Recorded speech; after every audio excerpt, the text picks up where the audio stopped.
It was as if Su Jie had activated his primordial spirit Heavenly Eye, creating a few centimeters wide crack between the Tao River and the present world, allowing the aura of the Tao to flow into the world, taking control of the spiritual energy of a region. But a great Taoist formation was even more exaggerated.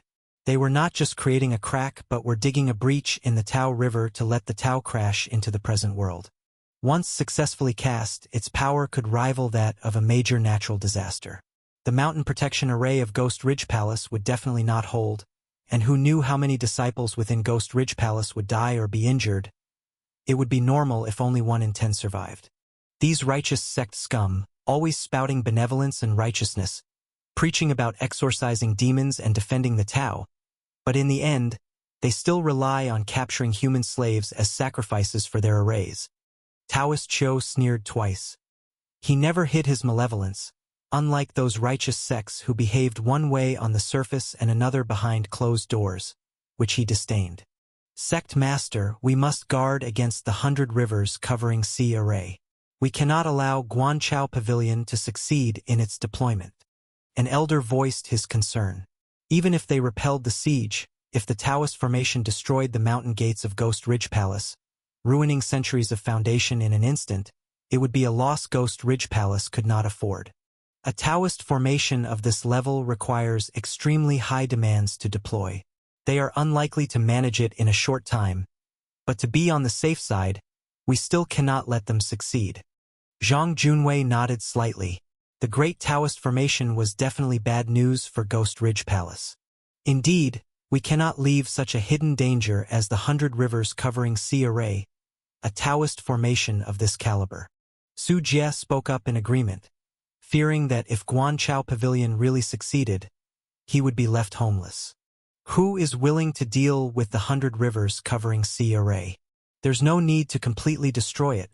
Just delay its completion until after our decisive battle with the righteous sect, when all is settled down. Zhang Junwei looked towards the elders present, and the atmosphere became slightly tense. A Taoist formation like the 100 rivers covering sea array was surely a heavily guarded vital point for Guanchao Pavilion, and undertaking this mission was extremely risky, likely to result in no return. Su Jie, since you were the one who discovered the 100 rivers covering sea array, are you willing to undertake this mission? Su Jie wasn't keen on standing out, but now his name was directly called by Zhang Junwei. Sect Master, Su Jie has just been through a tough battle. His physical and spiritual power haven't yet recovered. It's too dangerous for him to take on this mission. Taoist Cho hurriedly interjected, not wanting his prized disciple to come to harm. Taoist Cho, I'm not sending your disciple to his death. Su Jie is Ghost Ridge Palace's immortal seed, and I'm not so unkind. Zhang Junwei shook his head and explained, now, you are the only one in our sect who has come into contact with the aura of the 100 rivers covering sea array. You also possess a primordial spirit, enabling you to quickly locate the precise position of the 100 rivers covering sea array. Furthermore, you don't need to destroy the array. The righteous sects have captured many common folk to act as sacrifices, right? You just need to kill all of their sacrifices. Then they'll naturally have difficulty in successfully deploying the great Taoist formation. That alone will be sufficient. Killing a bunch of commoners shouldn't be a problem for you. Zhang Junwei laid out his thoughts. A Tao-level array is not something that can be constructed using just spiritual materials and spirit stones. Since it touches upon the Tao domain, it is inseparably linked to time-space, causality, life and death, and reincarnation. To successfully deploy such an array is like solving a world-class mathematical problem, requiring the calculations of hundreds of array masters, and ultimately, at the right moment, successfully deploying the Taoist formation. Even so, such Taoist formations are very dangerous because the Tao is not something you can utilize whenever you want. An ordinary primordial spirit can barely look directly at the Tao River for a few seconds, as insignificant as a microbe within it, let alone use the Tao as a weapon to destroy enemies. It's like a 3-year-old child trying to lift a rock heavier than they can bear, easily inviting backlash from the heavenly Tao, assuming causality, and causing their own downfall. Guanchao Pavilion captured the common folk to bear the causality, hoping to lessen their own backlash. If those acting as sacrifices were slain, unless Guanchao Pavilion was willing to fill the gap with the lives of their tens of thousands of disciples, they would not be able to initiate the great Taoist formation. I am honored that the sect master has such high regard for me. I accept this mission. With everything said, Su Jie bowed, signifying his willingness to take on the task. However, in Su Jie's view, this mission wasn't about how many civilians he could kill. He had some tricks up his sleeve, which might allow him to destroy the great Taoist formation more conveniently. Seeing Su Jie accept the task, Taoist Chou's eyes twitched slightly, realizing that there was no longer any possibility of backing out. Choose a few elders to coordinate with you. It will be safer that way. Zhang Junwei pointed to the several elders beside him. The designated elders mostly had difficulty written on their faces, clearly not willing to get involved in this exceedingly dangerous mission. Sect Master, I'll go. Taoist Chou volunteered. Su Jie was his disciple. He couldn't just watch Su Jie jump into the fire pit. Sect Master, I don't need these people. The more we are, the easier our actions will be exposed. Instead of them, how about giving me 1,000 top-grade spirit stones? I'll use them to enhance myself, making me more confident in completing the task. Su Jie didn't choose anyone but instead asked for spirit stones. A top-grade spirit stone was worth 1,000 low-grade spirit stones, so 1,000 top-grade spirit stones meant a wealth of 1,000,000 spirit stones. Hearing Su Jie's words, Zhang Junwei was slightly taken aback. Even at this juncture, Su Jie was still preoccupied with spirit stones. However, compared to the expected gains from destroying the 100 rivers covering Sea Array, these 1,000 top-grade spirit stones really weren't much at all. Therefore, after seconds of contemplation, Zhang Junwei decided to motivate Su Jie and promptly took out more than 1,000 top-grade spirit stones, handing them to Su Jie himself. Here are 1,000 top-grade spirit stones. Do a good job, and when you come back, I will reward you accordingly. Zhang Junwei patted Su Jie on the shoulder. Those above had their ways of incentivizing. Sabotage is my forte. With me around, their 100 rivers covering Sea Array will definitely not succeed. Su Jie was brimming with confidence, assuring Zhang Junwei. Then I'll leave everything in your hands.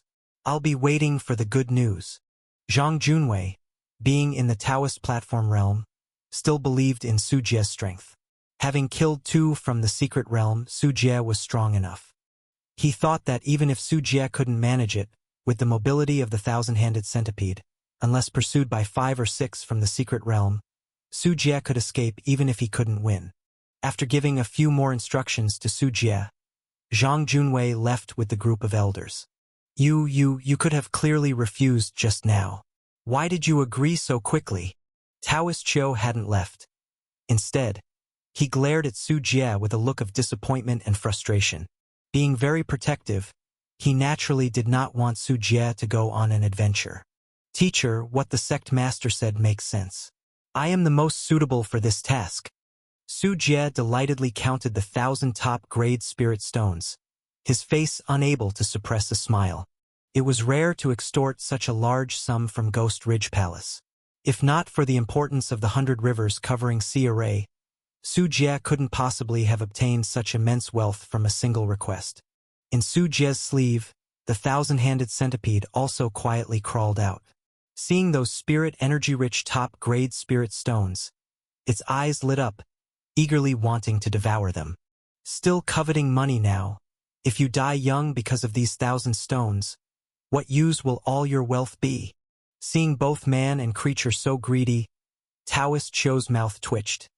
Su Jie clearly hadn't taken any of his words to heart. Money is absolutely necessary, of course, but life is also very important. I definitely can't bear to die before spending all the money I earn. Su Jie chuckled, caressing the cold insect shell of the 1,000-handed centipede, considering which parts of the centipede to enhance with these hundreds of thousands of spirit stones.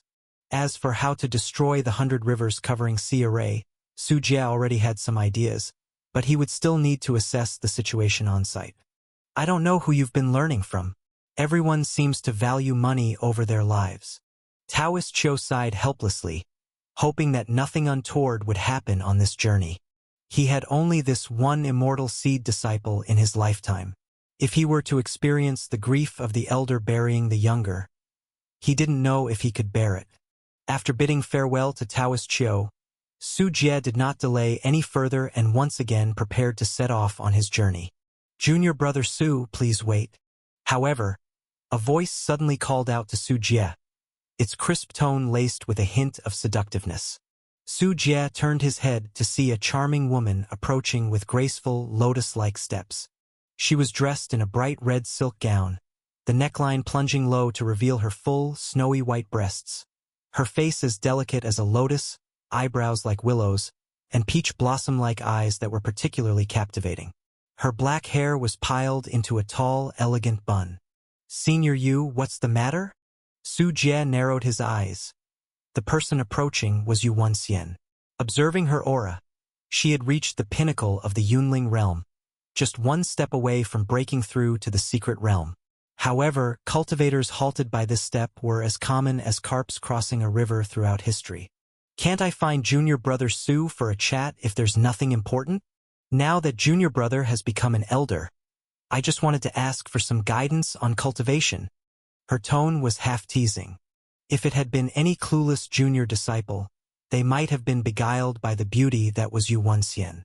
"Senior Yu, if you wish to ask for guidance, let's wait until we return to the mountain gate.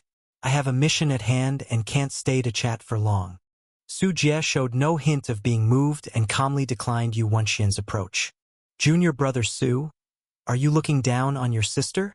Yu Wenxian clutched Su Jie's arm with a teary expression that would evoke pity in anyone. "I truly have urgent matters to attend to, Senior Yu. If you're really in a hurry, you might consider asking the master instead." With a flick of his arm, Su Jie shook her off and said, "Time is short. I need to be on my way." After leaving these words behind, Su Jie turned and rose into the sky on the back of the thousand-handed centipede. Watching Su Jie's figure disappear into the horizon, Yu Wenxian's lips curled into a captivating smile. "Ah, his location is confirmed. Now it's up to the elders." In the palm of Yu Wenxian's hand, a faint fluorescence flashed for a moment. The instant her palm touched Su Jie's body, she had applied a special tracking powder from the Desire sect, which even the secret realm elders would find difficult to detect. Yu Wenxian had waited a long time for this opportunity. She didn't have the chance to take action within Ghost Ridge Palace unless she wanted to be caught and subject to extreme punishment. But this outing was Yu Wenxian's only chance. Once the sect war ended and Su Jie returned to Ghost Ridge Palace, she would no longer have an opportunity. An immortal seed is enough to satisfy the sect. The sect master will also let me return to the Desire sect. Murmuring to herself, Yu Wenxian's emotions surged as she envisioned a beautiful future, her smile growing hotter. On the horizon, Su Jie sat cross-legged on the head of the thousand-handed centipede, his left hand clutching his right shoulder. With a ripping sound, he tore off his entire right arm, blood gushing from the break in a spray. But within 3 seconds the bleeding stopped, followed by rapid growth of flesh, and in less than half a minute, a new arm had regrown. The arm that Su Jie had torn off struggled as if alive, with green veins throbbing under the skin, appearing incredibly eerie. "Tisk, interesting. Is this some kind of pheromone, attempting to track my location? Senior Yu, what exactly are you plotting?" Su Jie cradled his chin with his remaining hand, examining the severed arm. On the arm, there were undetectable traces of a certain pheromone, something neither the common folk nor those in the secret realm could easily notice. But Su Jie was not among those who could be easily fooled. His divine soul was much stronger than that of the typical secret realm elder. Having undergone several enhancements, his divine sense was astonishing. Furthermore, of all places, Yu Wenxian chose to leave her trace on Su Jie's arm, unaware that his life-bound poisonous insect was the thousand-handed centipede, and Su Jie was particularly sensitive to changes in his arms. The trace Yu Wenxian left on his hand, which she thought could deceive anyone, was in reality unable to escape Su Jie's keen sight. "Do you need me to handle it? It's a matter of minutes." Han Ruyan appeared beside Su Jie, her face void of emotion as she spoke of the murderous option. For now, there's no rush. Whoever dares target an elder from the secret realm. The enemy that this tracking powder lures must also be from the secret realm. It's perfect for using them to my advantage. Su Jie shook his head. Yu Wanxian was only at the 10 levels of Yunling realm in terms of cultivation. Now that he knew she harbored ill intentions towards him, she no longer posed a threat. As he spoke, the flesh on Su Jie's forehead split open to unveil the heavenly eye, connecting with the Tao River. Having once sensed the aura of the 100 rivers covering Sea Array, Su Jie now intended to use the heavenly eye to lock onto similar auras. This was not difficult since the Tao formation needed to constantly connect with the heavenly Tao, like digging a small channel next to a large river, a Tao aura constantly flowing out into reality. Transformed by the array, this Tao aura had a unique signature that spread far and wide, allowing Su Jie to easily pinpoint its approximate direction. Southwest. Su Jie narrowed his eyes, tucked the severed arm into his chest, and then rode the 1,000-handed centipede off at breakneck speed. This time he didn't need to bring anyone, and the 1,000-handed centipede shrank to just a few meters in size. It slowed down and weaved through the clouds. Su Jie also used his primordial spirit to shield against detection arrays, making it very difficult for righteous sects to spot him. Unless someone was specifically monitoring a wide area of the sky, it was almost impossible for them to intercept Su Jie without knowing his intended path. During his flight, Su Jie saw countless patrol teams from the righteous sects, and occasionally sensed auras bearing the pressure of secret realm cultivation. Clearly, the attack by Ghost Ridge Palace the previous day had thoroughly enraged these righteous sects. They were now actively hunting and on high alert. If Su Jie were exposed, secret realm elders would come in droves to gang up on him within minutes. Su Jie further slowed his pace. Originally, the 1,000-handed centipede could fly faster than the speed of sound, but that would create too much noise. In the end, he only flew slowly, almost gliding. This also caused Su Jie to spend more time. Throughout the night, after passing through layers of righteous sects defense zones, Su Jie finally saw the array eye of the 100 rivers covering Array. It was a gigantic lake that covered thousands of square kilometers, stretching over 100 kilometers from north to south and averaging a dozen kilometers from east to west, with the widest point reaching more than 50 kilometers. From above, the lake shimmered like a flawless emerald. With a gentle breeze, the surface sparkled with silver light, fish leaped out, and the reflection of a star-filled sky in the water made it seem like a dreamlike illusion. In the middle of this lake stood a towering spire over 500 meters tall, like a stabilizer standing on the lake's surface. The tower was constructed from countless precious spiritual materials. Its value was astronomical. Above the tower were hundreds of levels, each occupied by an array master. These array masters were key to the success of the Great Taoist Formation, precisely the 100 rivers covering Sea Array that Su Jie had been seeking. Raoyang Lake.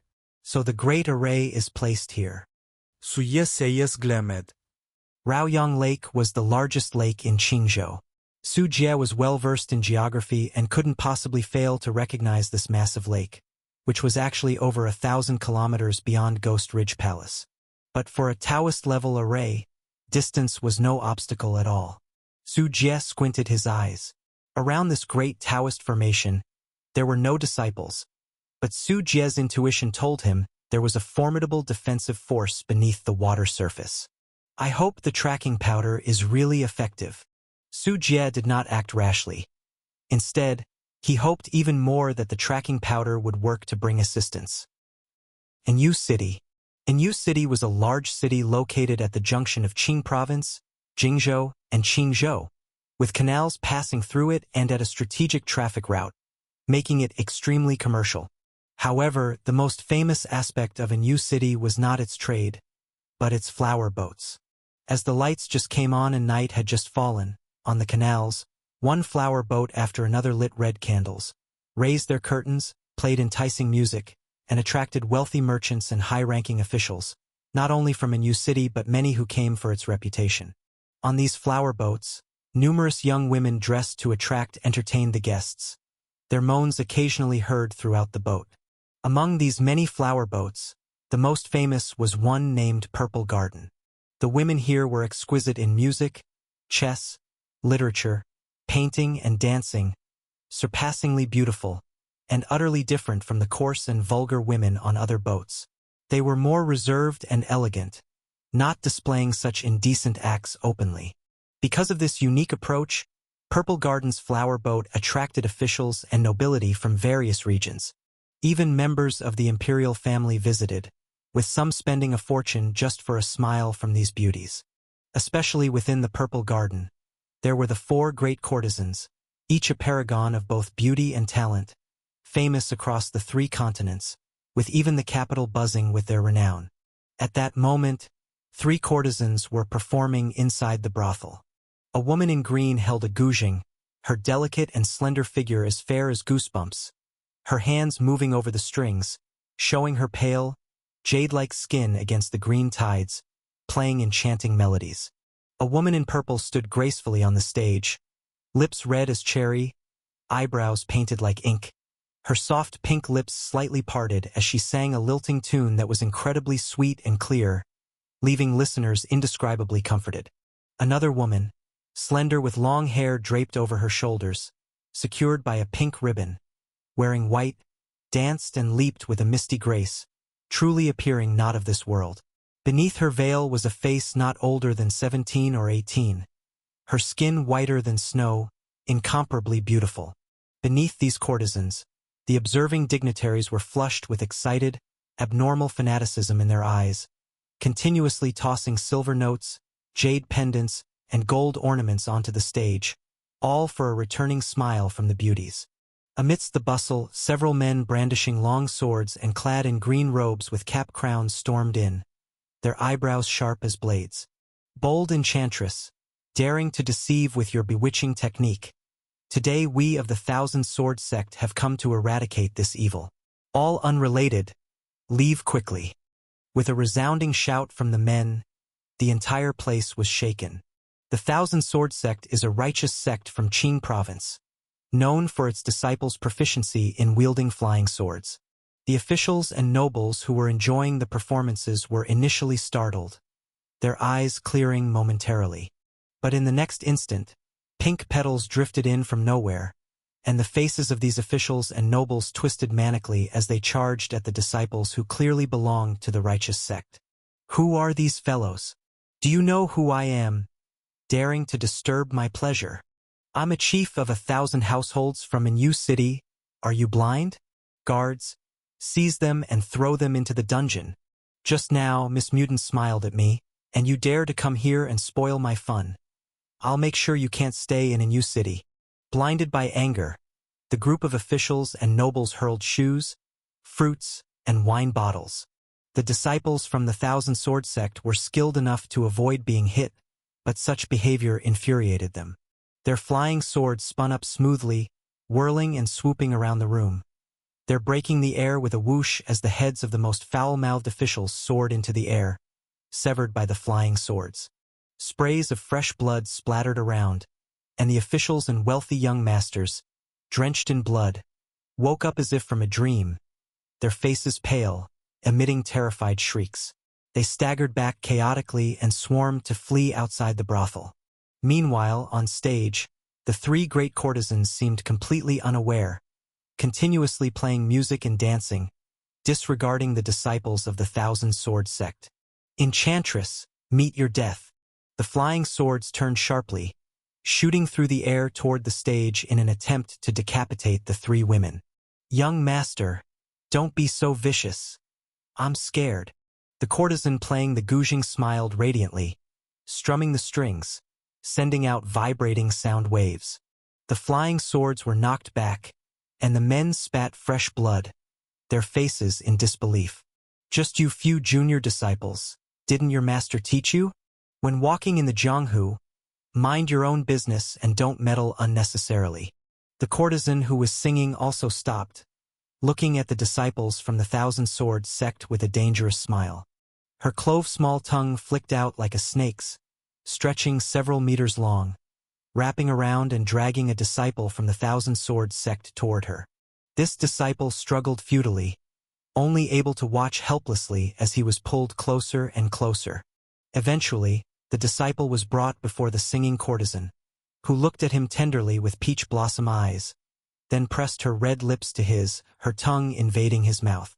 What seemed like a sultry scene was actually brutal, as her tongue not only entered his mouth but also went down his throat, stirring his internal organs. Visibly, the disciple's skin shriveled, turning into dry husks as if all moisture was being sucked out. His bodily essence rapidly absorbed, ending up as a desiccated corpse not weighing more than 10 pounds. Until death, the disciple's eyes bulged out, still filled with extreme terror. The remaining disciples of the Thousand Sword sect, upon witnessing this, turned pale, their prior righteousness consumed by shock and hysteria. "We're in trouble. These enchantresses are too powerful. There's been a mistake. We must retreat and alert the elders."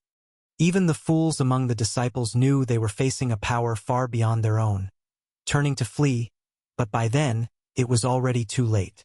"Really, Sister Yi, you've scared them. We should have teased these young heroes more gently. It's not nice to play so rough and kill them outright." The dancing courtesan giggled coyly, moving her body and appearing instantly in front of the fleeing disciples, blocking their way. Seeing the white-clothed courtesan standing before them, several disciples from the Thousand Sword sect had a look of despair in their eyes. "Let's fight her. Everyone. Let's break out together." The disciples formed seals with each other and created an array. Around the flying swords, rings of flying sword phantoms appeared, showcasing the ultimate skill of Thousand Sword sect. 10,000 swords returned to the root. Due to their insufficient strength, they could only resort to forming arrays to perform the skill, assembling thousands of flying sword phantoms that streaked through the air densely and rapidly shot towards the white-clothed courtesan. Giggle. "Now this is getting interesting.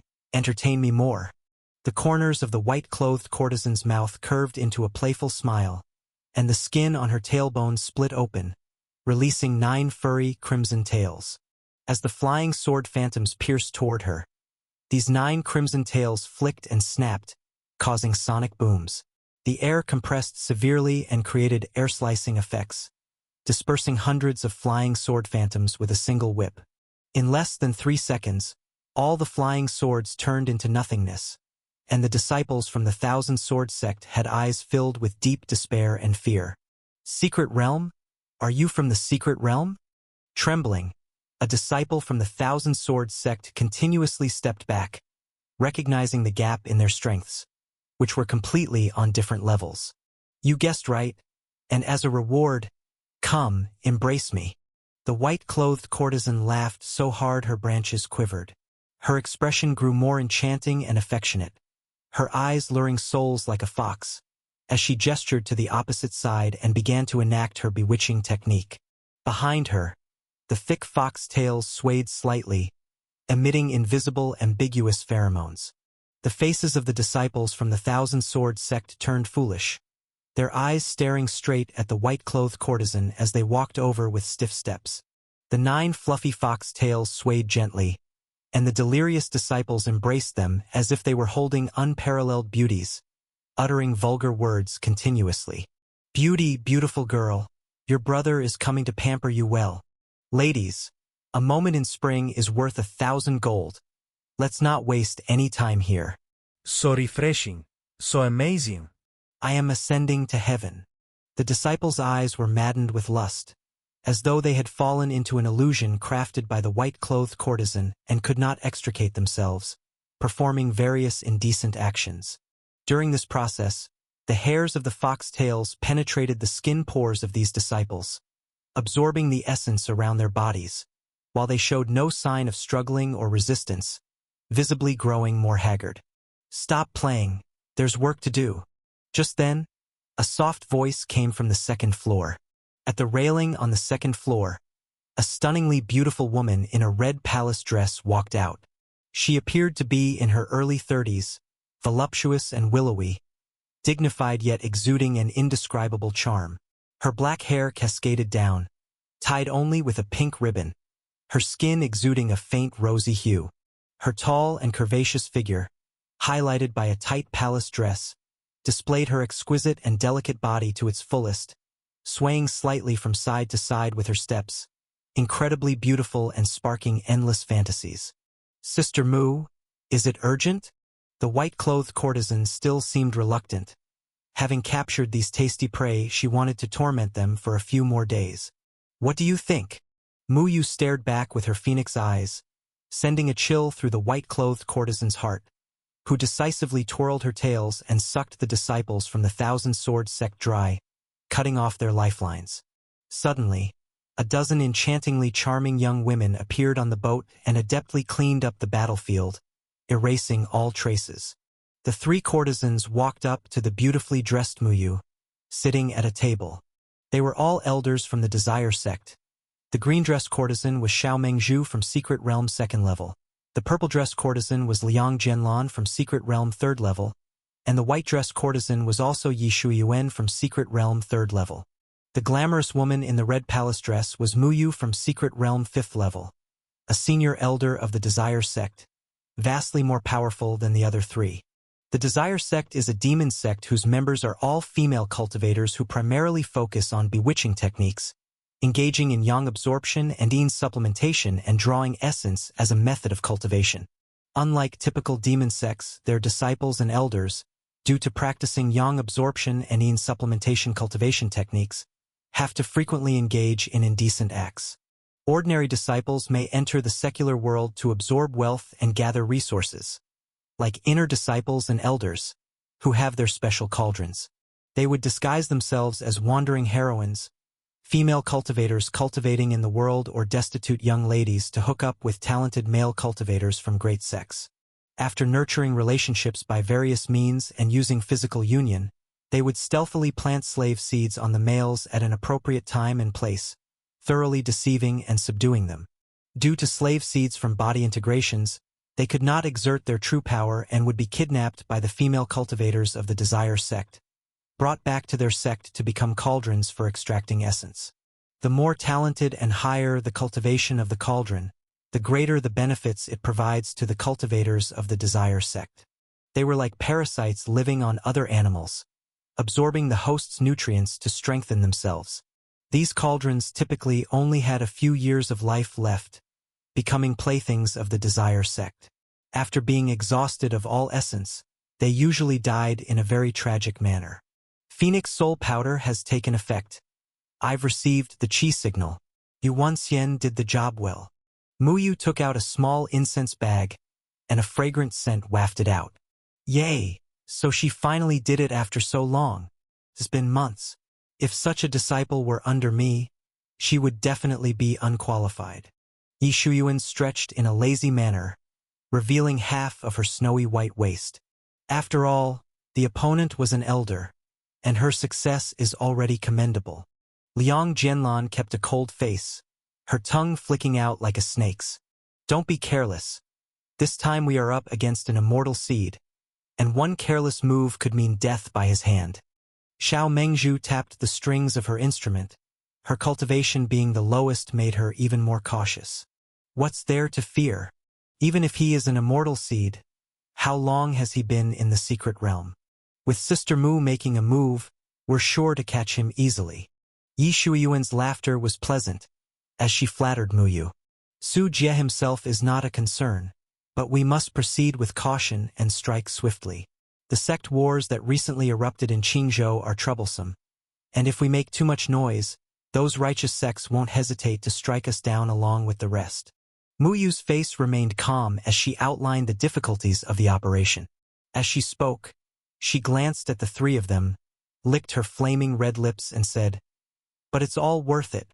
As long as we capture one immortal seed and he becomes the common cauldron of our Desire sect, the entire sect will benefit from it." Xiao Mengzhu, Liang Jianlan, and Yi Shuiyuan all showed greedy expressions, their eyes filled with a voracious hunger.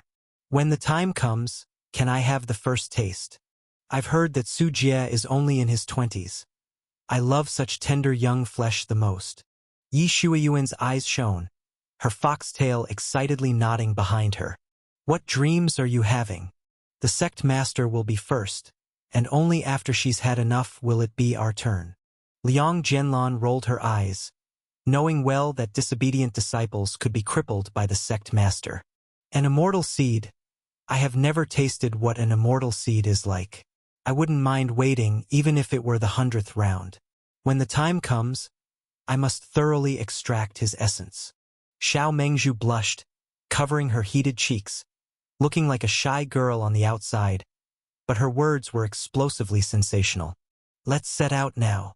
Seeing the high morale of the group, Muyu nodded in satisfaction, stood up, and stepped onto the deck of the flower boat. Elder Mu. Kropka. The female disciples of the Desire sect present bowed in salutation upon seeing her. I'll be away for some time. You continue to solicit business and don't neglect it. Yes, Elder Mu, we understand. Muyu looked up at the night sky dotted with stars and rose into the air with a light step. Behind her, the three Xiao Mengzhu, Yi Shuowen, and Liang Jianlan followed suit, transforming into lights that crossed the night sky, flying towards a certain direction.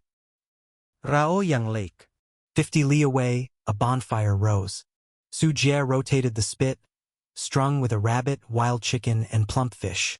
The drippings of fat, once seasoned, released a delectable aroma that made mouths water. Delicious. Wife, would you care for a piece? With his left hand operating the spit, Su Jie tore off a chicken leg with his right and enjoyed the savory bite. Across from him, Han Ruyan's eyes, cold and silent as death, watched Su Jie indulge, not saying a word, just staring at him icily. I forgot you can't taste food. What a pity. Hopefully, once you advance to a 9th grade Fierce Ghost, you'll be able to recover all human senses and emotions. Su Jie chuckled awkwardly under Han Ruyan's intense gaze, as her idea of a feast was fear, not this worldly cuisine. How long will we stay here? Han Ruyan spoke slowly, having already spent 3 idle days with Su Jie here. Wait another 2 days. If help doesn't arrive, we'll have to try to destroy the 100 rivers covering Sea Array ourselves. Su Jie shook his head. Over these 3 days he wasn't idle. First, Su Jie confirmed that besides the Array Masters, there were 5 hidden realm elders guarding the middle of Raoyang Lake. All these hidden realm elders were from the Guanchao Pavilion. Due to their cultivation techniques, they stayed underwater all day, their bodily aura subdued and undetectable. Su Jie was able to discover these Guanchao Pavilion hidden realm elders thanks to multiple careful reconnaissances. Using his insect control technique and Han Ruyan's help to uncover these individuals. And within these 5 secret realm elders of Guanchao Pavilion, Su Jie felt an immense threat. The aura of one of them was on par with that of Taoist Chiu, so he did not act rashly. Furthermore, Su Jie had also returned to Blue Star for a trip and brought back a batch of special munitions, all of which were bombs with a very large yield, war trophies seized during the civil strife in Shan country. If he really couldn't wait any longer, Su Jie would use these bombs, relying on the Thousand-Hand Centipede to forcibly break through a gap and drop the bombs to detonate them directly. Whether he could succeed or not, Su Jie would immediately burrow underground and then return to Blue Star through the ancient mirror to avoid pursuit, and sneak back after the situation had settled down. To ensure that things went more smoothly, Su Jie had also taken advantage of the opportunity from last time to use the over 1,000 top-grade spirit stones he had got from sect Master Zhang Junwei to specifically strengthen the Thousand-Hand Centipede again. This round of strengthening focused on the Thousand-Hand Centipede's flesh and bones. At this time, the Thousand-Hand Centipede, except for its internal organs and eyes, had practically been strengthened by Su Jie all over its body, mouth, scales, corpse hands, flesh, and bones. 2 days' time. Han Ruyan slowly closed her eyes. For a fierce ghost, such a duration passed in the blink of an eye. Just the last 2 days left. Won't wait any longer. As Su Jie was speaking with Han Ruyan, he suddenly twitched his eyebrows, his eyes revealing a hint of joy. Someone really is chasing after us. Su Jie swiftly stood up, sensing the commotion in the sky. Su Jie had long scattered a large number of spying insects around Raoyang Lake, using the insect control technique to monitor any activity. These insects were all mosquitoes and flies, tiny and not easily detected, but that wasn't secure enough. The insects latched onto birds, and these wild birds, flying haphazardly in the sky, served as unwitting scouts. Through the vision provided by the insect control technique, for Hidden Realm elders could be seen moving stealthily through the clouds. From their figures, they seemed to be female cultivators, covered with black veils that could obstruct the probing of scouting arrays. Upon noticing the lead person, Su Jie inexplicably felt a palpitation through his insect control technique. Primordial spirit. Su Jie's eyes narrowed, and he decisively remotely controlled the mosquito to burrow into a bird's beak, turning into mush to be digested and absorbed by the wild bird. The next moment, a wave of divine sense swept past, skimming over the bird's body, but failed to detect the mosquito that had already been consumed. They've really come. Hee. I've been waiting for you guys for a long time. A smile spread across Su Jie's face as he pulled out his severed arm from his bosom. Though several days had passed, the flesh on his severed arm remained very fresh, as if it had been freshly cut off. The physical body in the Hidden Realm allowed flesh to remain unspoiled for a month. Go! Su Jie tossed his severed arm, throwing it straight in the direction of Raoyang Lake. Midway, the severed arm landed on the ground. Its 5 fingers spread open. As if endowed with its own life, it began to crawl swiftly like a spider, and then hurried to the edge of Raoyang Lake, plunged into the water and swam towards the deep. Among the clouds, the leading female cultivator of the 4 Hidden Realm halted slightly. Sister Mu, what's wrong? The 3 female cultivators behind her spoke up. They were the members of Desire Sect who had discreetly come to this place.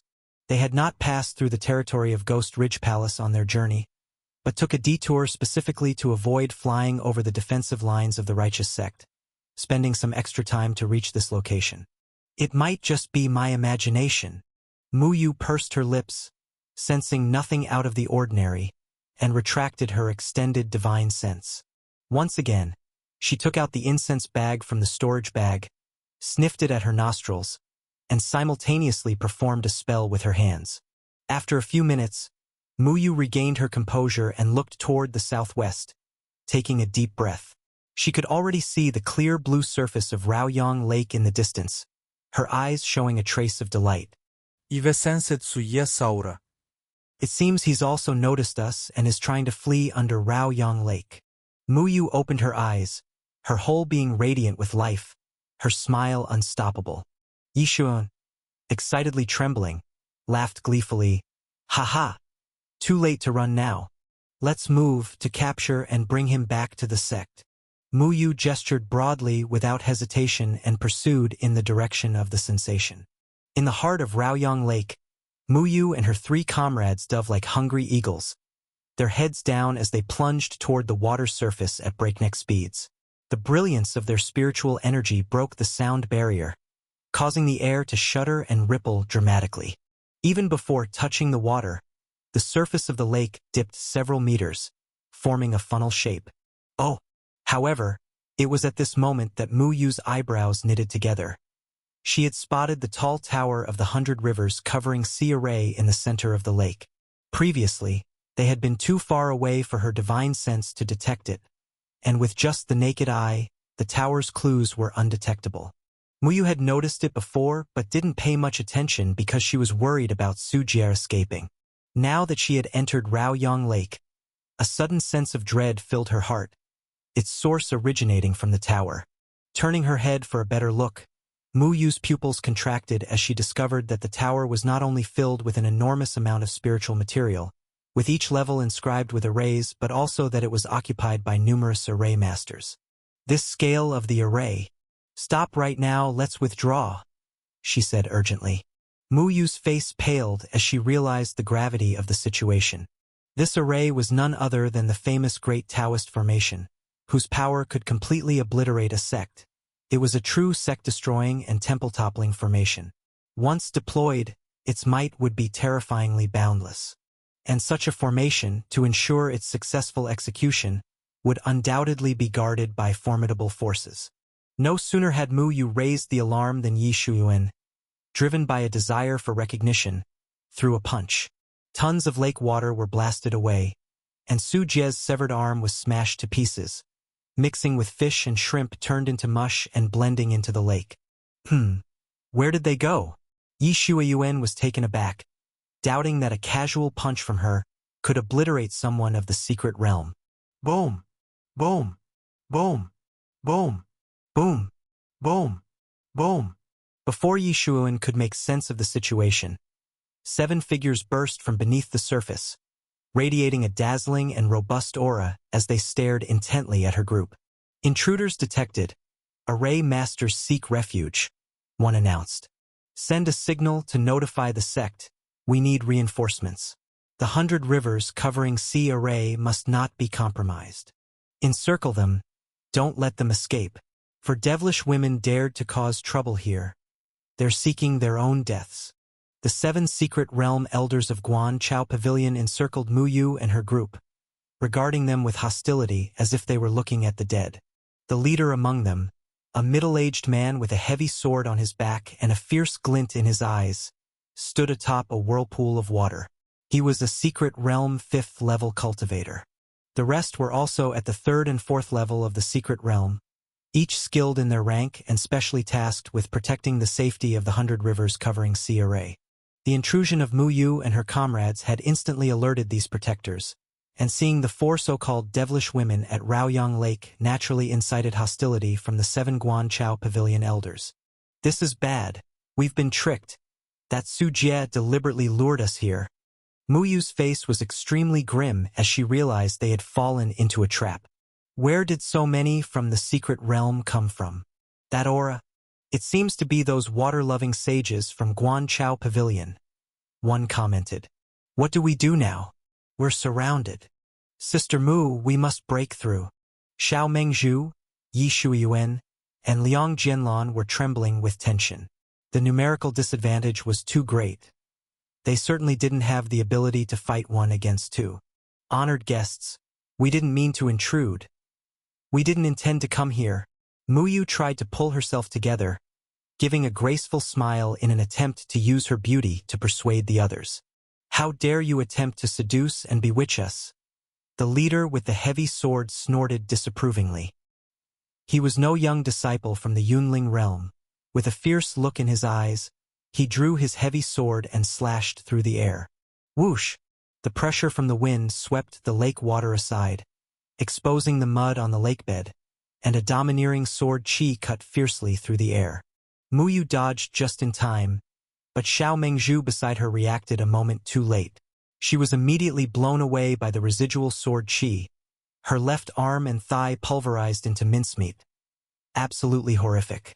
Slay these demonesses, the heavy sword wielder commanded coldly, as 6 other Guan Chao Pavilion's secret realm elders charged at them. Talismans, magic artifacts, magic, splashes of spiritual power and treasures glittered all across the sky.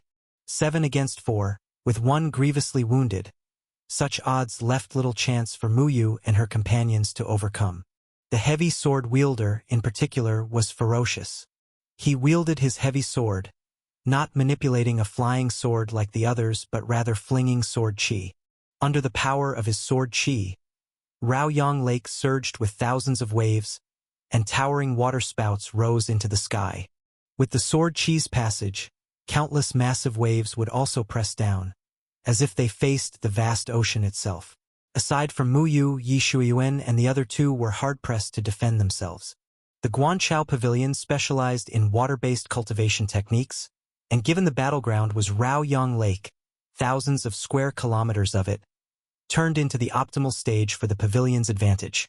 Already stronger than the Desire sect, this put Mu Yu and her group at a disadvantage, forcing them into a desperate scramble for survival as they struggled to even keep their heads up.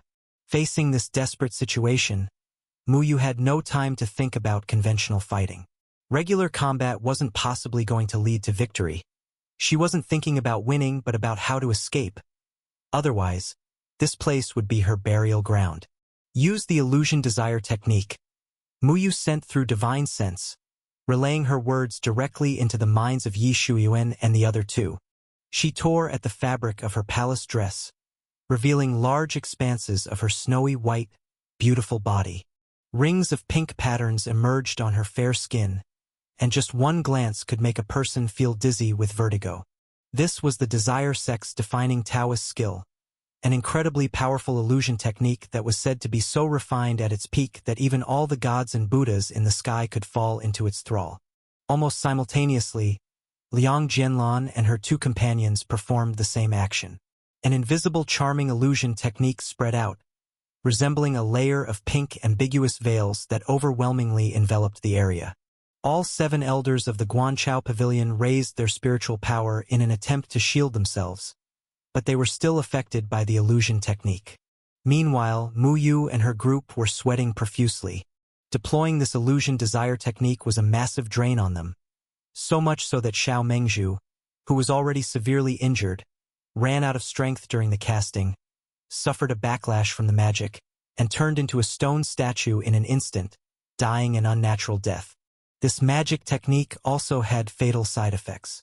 On the bank of Raoyang Lake, Su Jie, who was originally watching the battle, smacked his lips and remarked, "There are actually 7 secret realm experts, 2 more than I had scouted. Lucky I didn't act rashly." He had planned to watch the fight first and sneak over when the battle in the lake reached its climax. However, the group of female demon cultivators went all out from the start, not only firmly controlling the elders of Guanchao Pavilion but also affecting Su Jie. It proved that even being a spectator carried its risks. Su Jie's mind was hazy, as if he had entered a state of semi-sleep, falling into an illusion realm.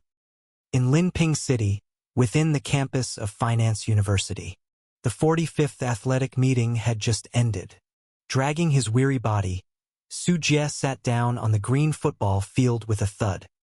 His ears were buzzing, sweat was dripping down his forehead, and his mouth felt as dry as if it were on fire. On the stage, the school leaders were droning on, talking about the significance and successful conclusion of the athletic meeting. Su Jie didn't listen clearly. The ringing in his ears came in waves with his breath. All he did was unscrew his thermos bottle and guzzled down most of it voraciously, feeling his body, which had been close to collapsing from exhaustion, finally regain some vitality. Stupid leaders. Just finish already. Who wants to listen to your prattling? With his vitality returning, Su Jie couldn't help but curse and lay flat on the lawn, not wanting to move at all. It was a rule of the athletic meeting that each class had to have a certain number of participants in each event, and the unfortunate Su Jie, after a heart-stopping draw, had been assigned the most miserable 3000 m run. Su Jie, who normally lacked exercise, felt completely like he had been fished out of water after the run, and it almost cost him half his life. Hoo-hoo! Gradually catching his breath, the scorching sun above emitted copious amounts of light and heat, baking his already exhausted body and making Su Jie irresistibly close his eyes to block the piercing light. The ringing in his ears gradually faded. The fatigue from the intense exercise made him drowsy, and he strangely felt the grass beneath him become exceptionally soft, enveloping his body as if making him comfortably divide. "Brother Su, you look so tired. Do you want me to give you a massage?" Suddenly a fragrant breeze caressed him, and a charming voice sounded. Su Jie was startled, almost thinking he was hallucinating from the run. A pair of delicate hands rested on Su Jie's shoulders, gently pressing them, and to his surprise, it was a beautiful Blue Star actress named something Bing Bing. What the hell is going on here? Su Jie's brain found it hard to accept what was happening, feeling a sense of unreality. "Brother Su, when are you going to answer my confession? If you don't, I'm going to stop bothering with you."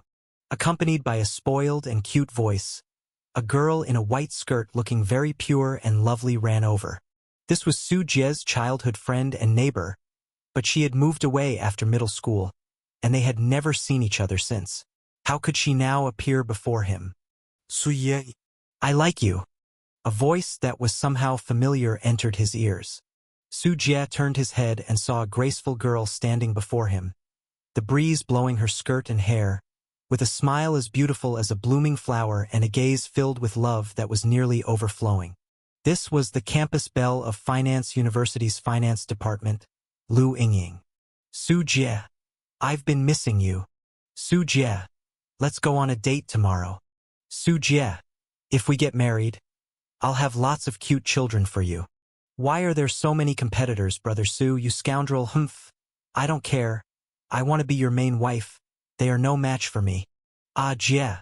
I don't mind if you have multiple girlfriends. As long as you like me, that's good enough. More and more girls appeared before Su Jie, each with a distinct personality and looks. Cute, charming, or sexy. Each girl was someone Su Jie had once been moved by in his heart. But without exception, these girls were all looking at Su Jie with tender, affectionate eyes, as if they wouldn't marry anyone but him. Such a scene, surrounded by a bevy of beauties, was the epitome of a winner of life, making one linger and forget to return, too happy to think of home. It's just like a dream. No, wait, isn't this exactly what I'm doing? In a dream? Su Jie chuckled, glanced at the bunch of delicate arms and legs draped over his body, and shook his head helplessly. Brother Su, what are you talking about again? What dream? I really do like you. A girl looked at Su Jie coquettishly and pressed her red lips against his. The next moment, Su Jie grinned, revealing a spine-chilling set of white teeth. Bang! Su Jie struck down with a palm, crushing the girl's head into her chest cavity. The surrounding girls instantly quieted down, staring at Su Jie with their mouths agape. This illusion's logic processing is quite impressive, capable of even suppressing my memories. Ordinary people would really be immersed in this gentle trap. Su Jie stood up, looked around, and finally turned to Lu Yingying with a light smile. Yingying, were you just confessing to me? Yes, I like you. Please, be with me. Be together with me. I will take care of you and love you forever and ever. Lu Yingying spoke haltingly, seemingly startled by Su Jie. The Yingying I know isn't so fussy and fretful. After hearing her words, Su Jie showed a look of regret and slowly lifted his right foot to stomp down heavily. The athletic field suddenly shook violently. The earth turned upside down as if a dragon were flipping over. Help, help! It's an earthquake! Run, run! Damn! What's happening? One by one, the students on the athletic field shouted in terror, trying to escape, but the field seemed to have turned into a swamp with many students continuously sinking. The ruckus and screams of fear echoed all around. Not just people, but the buildings too, the teaching buildings, cafeteria, library, etc., all kept sinking into the ground. Whoosh! A gust of wind blew over the previously bustling athletic field, now desolate and eerily silent. Su Jie stood alone on the grass, watching pieces of the clear blue sky appearing as holes. The whole world seemed like a faded oil painting. The world returned to reality. With a blur before his eyes, Su Jie still stood on the lakeshore.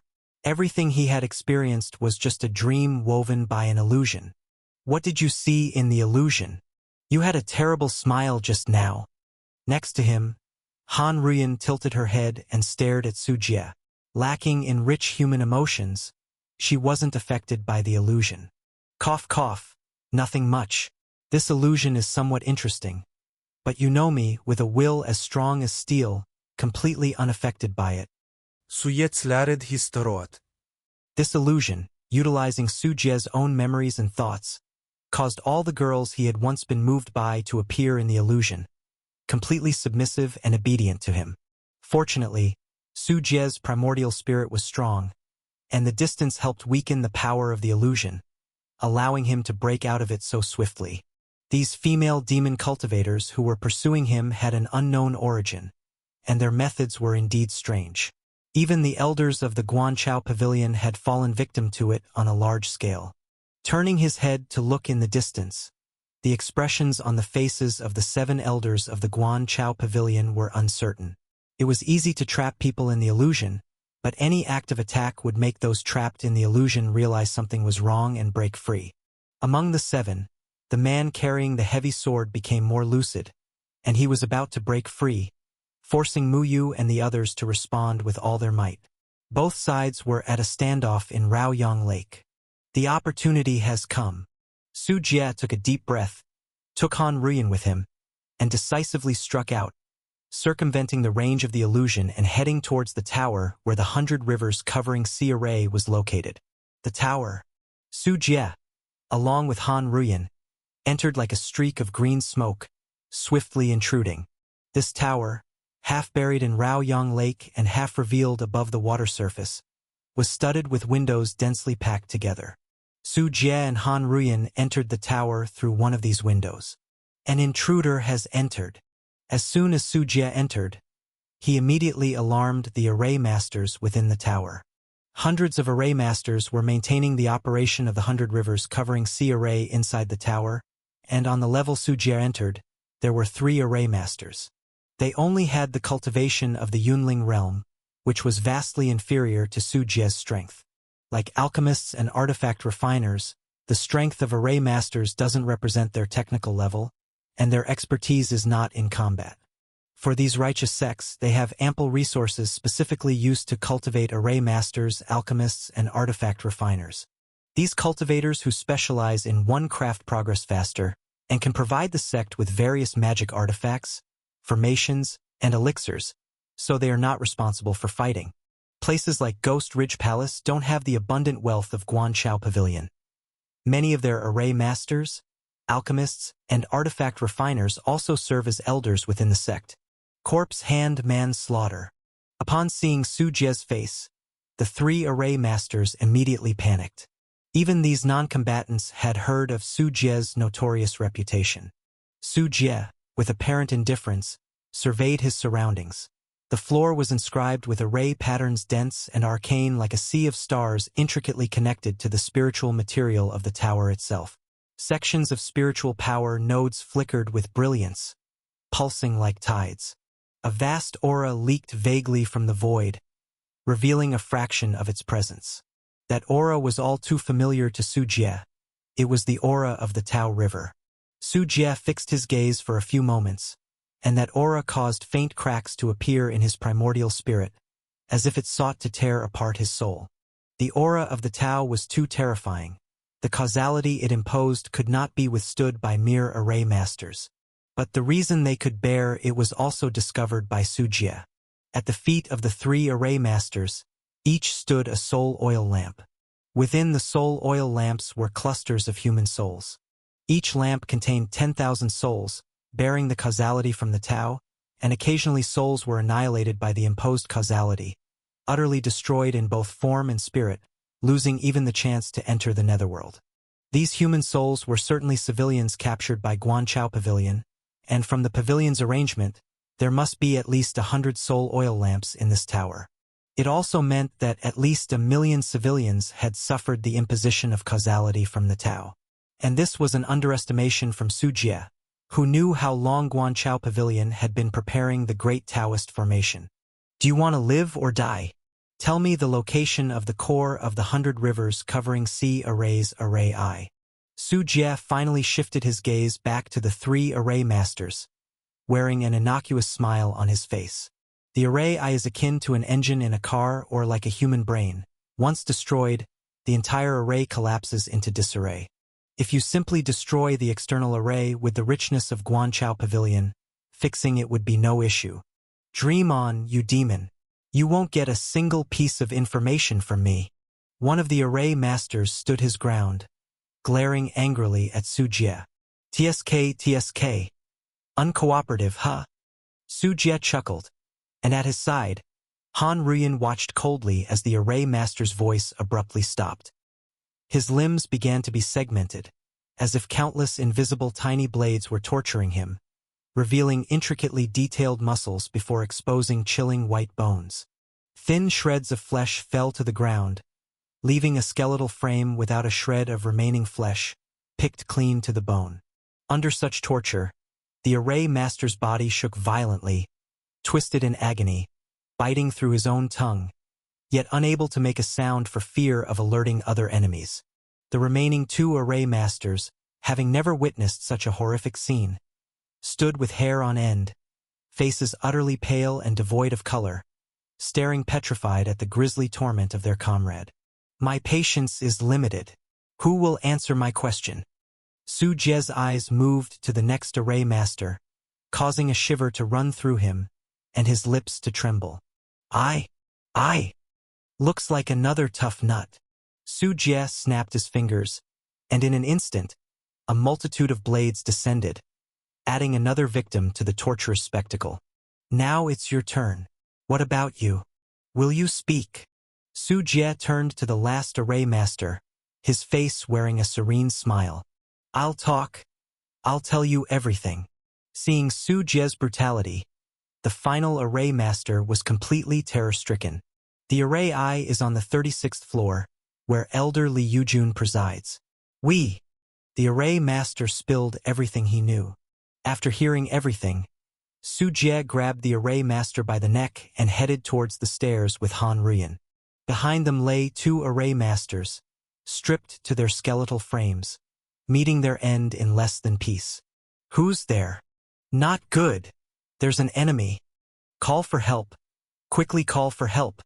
They continued upward along the staircase, passing Guanchao Pavilion disciples on patrol. Such encounters were unlucky for these disciples. Barely preparing to shout for help, Han Ruyan's eyes found them, and red wedding dresses enveloped them, strangling the life from their bodies. Against Han Ruyan, ordinary Yunling realm disciples did not stand a chance.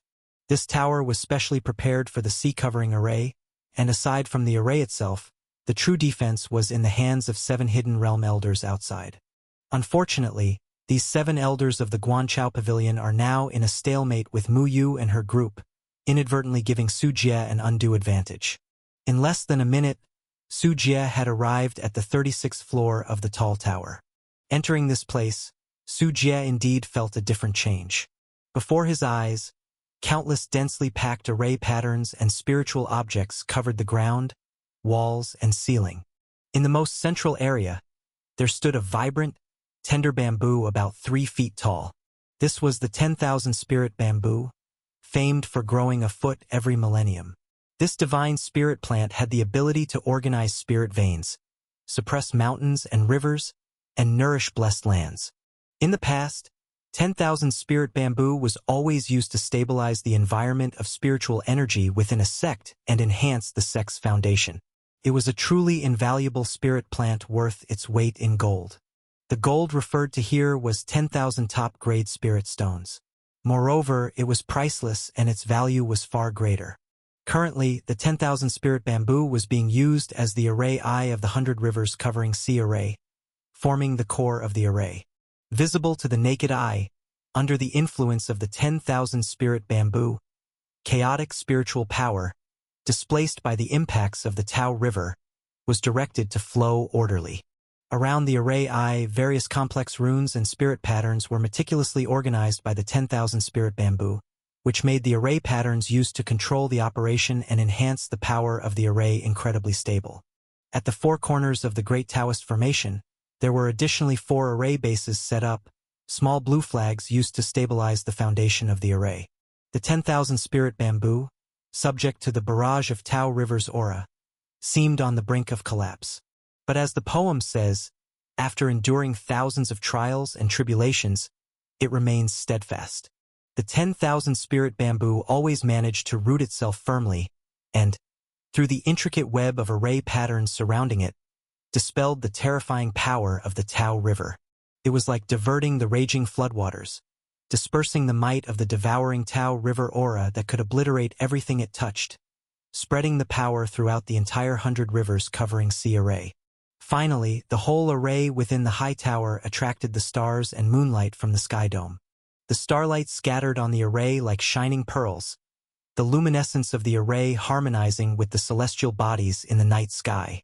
It seemed as though the force of the Tao River was dispersed through the starlight into the vacuum beyond this realm, ensuring the smooth operation of the array. What caught Su Jie's attentiveness was the presence of an array master sitting cross-legged with his eyes closed, at the center of which there was a tiny rift torn in space, dimly revealing the chaotic, primordial currents inside. Within the crack, the connection between time and space seemed blurred and twisted, and everything, that is, all matter, energy, time, and space, was in a chaotic primitive state with no world, no life, no rules, only the breath of chaos pervading the endless void. This is the Tao River. In the past, only Su Jie's primordial spirit could touch it, but this was his first time actually seeing it with his naked eyes.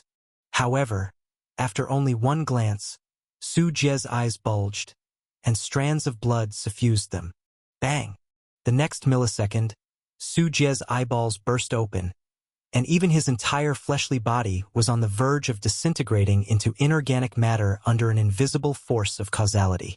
Not just Su Jie, Han Rian's body flickered uncertainly, like a light bulb flickering due to an unstable current, as if it might go out at any moment. As for the array master that Su Jie was holding, he had already self-destructed, turning into a puddle of flesh. This is the Tao. Su Jie's primordial spirit could touch the Tao River for a dozen seconds, yet merely looking at it with his eyes for a moment caused them to burst, and his body to grind towards obliteration. No wonder the array master had remained with closed eyes from beginning to end. Gazing directly at the Tao was not within his reach. Truly, a mere glance would lead to an explosion. Don't look at the Tao. With palpitations, Su Jie warned Han Rian as fresh flesh eruptively grew in his bloodied eye sockets, forming new eyeballs. What are Su Mu and the others even doing that they let the forces of the demon path break in? At the place of the array eye, the array master was disturbed. While Su Jie observed his surroundings with his divine sense, he chuckled, "Hello there! You must be Li Yujun. I've heard you're the secret realm array master of Guanchao Pavilion. I'm just here for a visit. I hope I'm not disturbing you."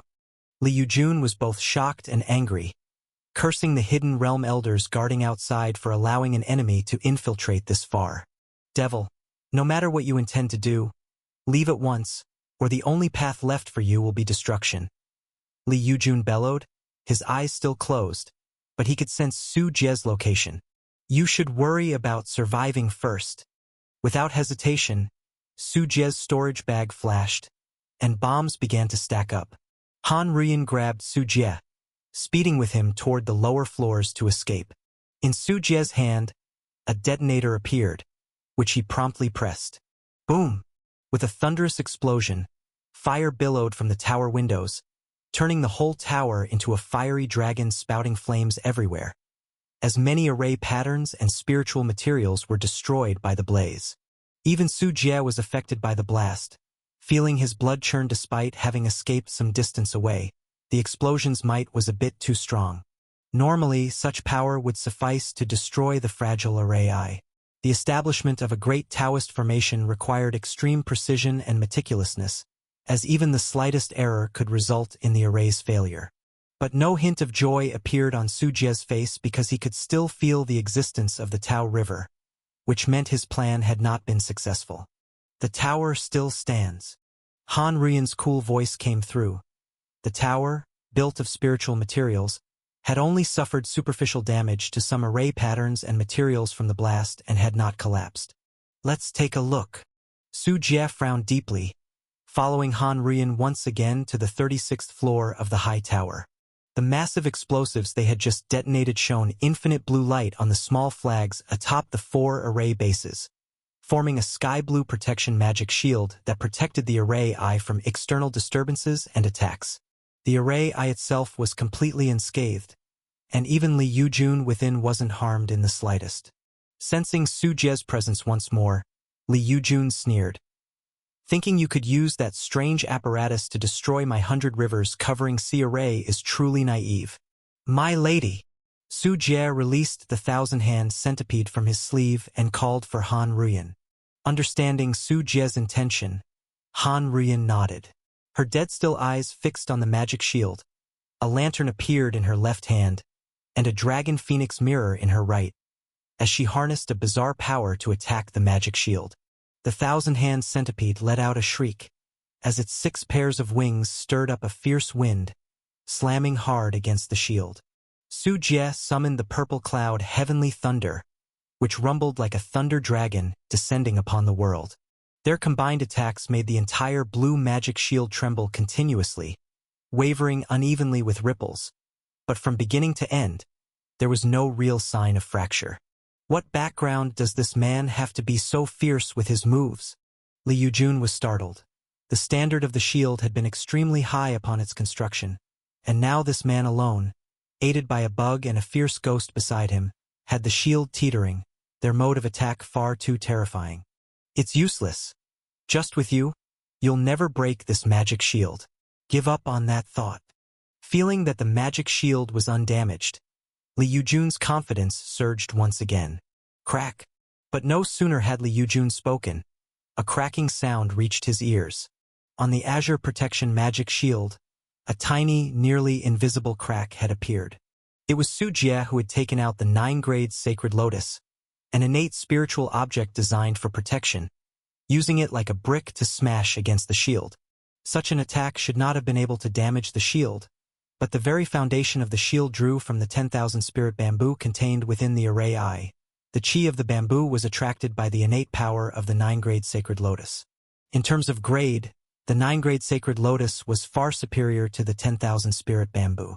It was like ordinary animals confronting their natural predator.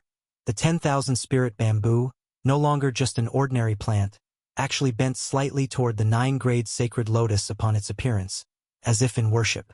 This tremor in the 10,000 spirit bamboo's foundation caused the magic shield to loosen and crack. The 1,000-hand centipede was right at the location of the crack, and at the first opportunity, it sent the purple light ray through it, making contact with the 10,000 spirit bamboo. Hit by the purple light ray, the 10,000 spirit bamboo swayed slightly. As a spirit plant, it wasn't so easily destroyed. But the array eye of the 100 rivers covering sea array was incredibly intricate. Any error could lead to a compromise in its equilibrium. Once the balance of the Tao River was disrupted, it was like a dike bursting from an ant hole. The aura of the Tao River instantly engulfed everything around it. Li Yujun, being closest, was directly torn apart, his physical body obliterated within the astral Tao River. It's done. The array is broken. Su Jie laughed heartily as he stepped back, ready to admire his handiwork and witness the Tao River destroying the array eye. Of course, he dared not look directly with his eyes. Humming. But at that moment, as if sensing the presence of the Tao River, the ancient realm within Su Jie's sea of consciousness started spinning and, much to his astonishment, flew out from his sea of consciousness. Astounded, Su Jie watched as the ancient realm completely disregarded the onslaught of the Tao River, and under his dumbfounded perception, it plunged into the spatial rift, entering the chaotic space of the Tao River. The ancient mirror was floating and sinking in the chaotic void of the crack in the void, like a flat boat drifting with the ripples of water. The violently raging Tao River had only leaked a sliver of its power, which could obliterate the secret realm. Su Jie was unable to look directly with the naked eye. However, although the ancient mirror seemed to be swayed back and forth by the impacts while in the chaos of the Tao River, there was not a single trace of damage. The 1,000-hand centipede hid in Su Jie's robe, showing only its head. It felt an instinctive fear of the Tao River. All living beings would fear the heavenly might of the Tao River, just as ordinary people fear the world-ending natural disasters, representing power that transcends life itself. Han Ruyan, the ghost bride, also continuously retreated in the face of the rampant spread of the Tao River, as the power of an individual was truly minuscule compared to it. Only the ancient mirror remained completely unaffected by the Tao River, and during its floating, the mirror shone with a faint, mysterious yellow light. As this light shone, the chaos in the Tao River immediately calmed from its violent tumult, no longer possessing the ferocity of world-destroying cruelty. The disrupted array I miraculously stabilized. Witnessing this scene, both the 1,000-hand centipede and Han Ruyan, a bug and a ghost, were shocked. That was the Tao River, yet it could be soothed by the ancient mirror. Su Jie was not in the mood to be shocked because his primordial spirit was being guided by the ancient mirror. Imperceptibly, Su Jie's primordial spirit was drawn into the Tao River in the void crack. Su Jie had a flash of realization. He had a precedent. When he advanced to the 10 levels of Yunling realm back at Blue Star, his primordial spirit had entered the heavenly Tao of Blue Star, roamed within it, absorbed a large amount of unknown material, and his primordial spirit was greatly nourished. But that was the heavenly Tao of Blue Star, much weaker in many aspects than that of the Tianyuan world here. If he were not careful, Su Jie's primordial spirit might not be able to come out. To touch the Tao directly without harm, is it truly an innate treasure? Su Jie took a deep breath. The origin of the ancient mirror was mysterious, but the opportunity was extremely rare. Missing this chance Who knew when the ancient mirror would offer such an opportunity to Su Jie again? Wait for me here. I'll be back shortly. Without further hesitation, Su Jie followed the mysterious attraction. His primordial spirit left his physical body, and his chibi primordial spirit entered the Tao River on the Tianyuan world side of the void crack. Boom! The moment he entered, Su Jie nearly lost all perceptions. A pitch black blanketed the world. Su Jie's cognition became incredibly disarrayed, time and space were inverting, and his intelligence and primordial spirit were on the verge of annihilation in less than a few seconds. In the past, when Su Jie had opened the Tao River with his primordial spirit, it was only to receive a wisp of the heavenly Tao's essence. This direct contact with the Tao River was completely incomparable. Death loomed in his heart, and then, at this moment, the ancient mirror whizzed up above Su Jie's primordial spirit. The light emanating from its surface, like a protective light shield, stabilized Su Jie's rapidly disintegrating primordial spirit once again. Su Jie's chaotic thoughts gradually returned, and perceptions slowly emerged within his primordial spirit. Swipe. Su Jie's primordial spirit opened its divine eyes, observing the Tao River of Tianyuan world, which is also the heavenly Tao of Tianyuan world. Amidst the pervasive chaotic currents, tiny rays of light flickered occasionally, like the breath of the cosmos or as though the eyes of the Creator were peering through. These colorful lights streaked through the chaotic Tao River, continuously changing into a myriad of colors, making the chaos less monotonously silent. Su Jie struggled to open his eyes wide, focused on this rare opportunity to increase his knowledge. If not for the ancient mirror, not to mention him in the secret realm, even someone in the Taoist platform realm would not have this kind of experience. Among the chaos, Su Jie sensed everything here: material, space, time, cause and effect. All established rules of reality were disordered and chaotic here. Su Jie broke off a finger from his own primordial spirit and cautiously threw it outside the coverage of the ancient mirror's mysterious yellow light. The finger was composed of divine soul power and should have dissipated as soul power once separated from Su Jie's primordial spirit. But within the heavenly Tao, the finger underwent an amazing transformation. The finger flashed, mystically appearing thousands of meters away, constantly shifting positions at each moment. At the same time, time on the finger was disordered, sometimes rapidly disintegrating, sometimes reversing back to its original state. Infinite bizarre spiritual material attached to the finger, sometimes expanding to the thickness of a meter, sometimes collapsing to the thickness of a toothpick, sometimes turning into a sinewy, scale-covered demonic hand, and sometimes becoming stone, jade, or iron joints. It changed endlessly, no longer confined to the physical constructs of reality. Even cause and effect, all things in life that came into contact with this finger, appeared like movie clips incessantly in the chaos, being captured as though countless lines of cause and effect were being plucked. Fortunately, the area was limited to the Tao River. If it were the lines of cause and effect in the real world being manipulated this way, it's hard to imagine how many people's lives would have their trajectories altered. The entire process lasted only a short dozen seconds. The finger of Su Jie's primordial spirit that he threw out was eventually annihilated by the Tao River, turning into nothingness. No material could exist here for long, ordered material no longer existed here, it was the unordered chaos that was eternal. Su Jie's finger from the real world was naturally an ordered product, so it too was turned into the chaos of nothingness. This is simply too terrifying. Su Jie inhaled sharply as his primordial spirit roamed across the Tao River of Blue Star. However, compared to the Tao of Tianyuan world, the heavenly Tao of Blue Star was like the difference between a firefly and the bright moon, utterly incomparable in its terror. If it hadn't been for the protection of the ancient mirror, Su Jie's primordial spirit would have ventured here directly and likely would have turned into a wisp of chaotic void in mere seconds. Thank goodness for the ancient mirror. Su Jie sighed in relief inside as he saw a multicolored beam of light pass in front of him. Pop! Under the protection of the ancient mirror, Su Jie controlled his primordial spirit to make contact with it. Since Su Jie recognized this, in the Tao River on Blue Star, his primordial spirit had absorbed many such colorful spots, greatly enhancing his primordial spirit. In the Tao River of the Tianyuan world, these light points are closely arranged, forming multicolored lines, bringing even greater gains. The moment they touched, the multicolored light instantly merged into the primordial spirit.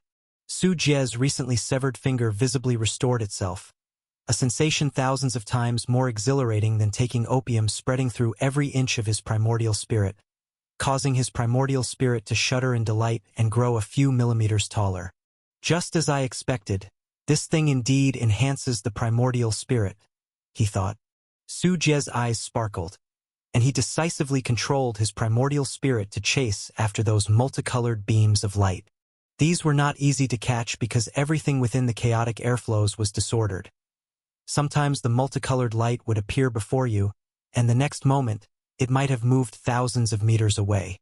Fortunately, there was plenty of such multicolored light, which was like the sand in the Tao River, possessing a special spiritual quality and divinity, undiminished by the Tao River into chaos.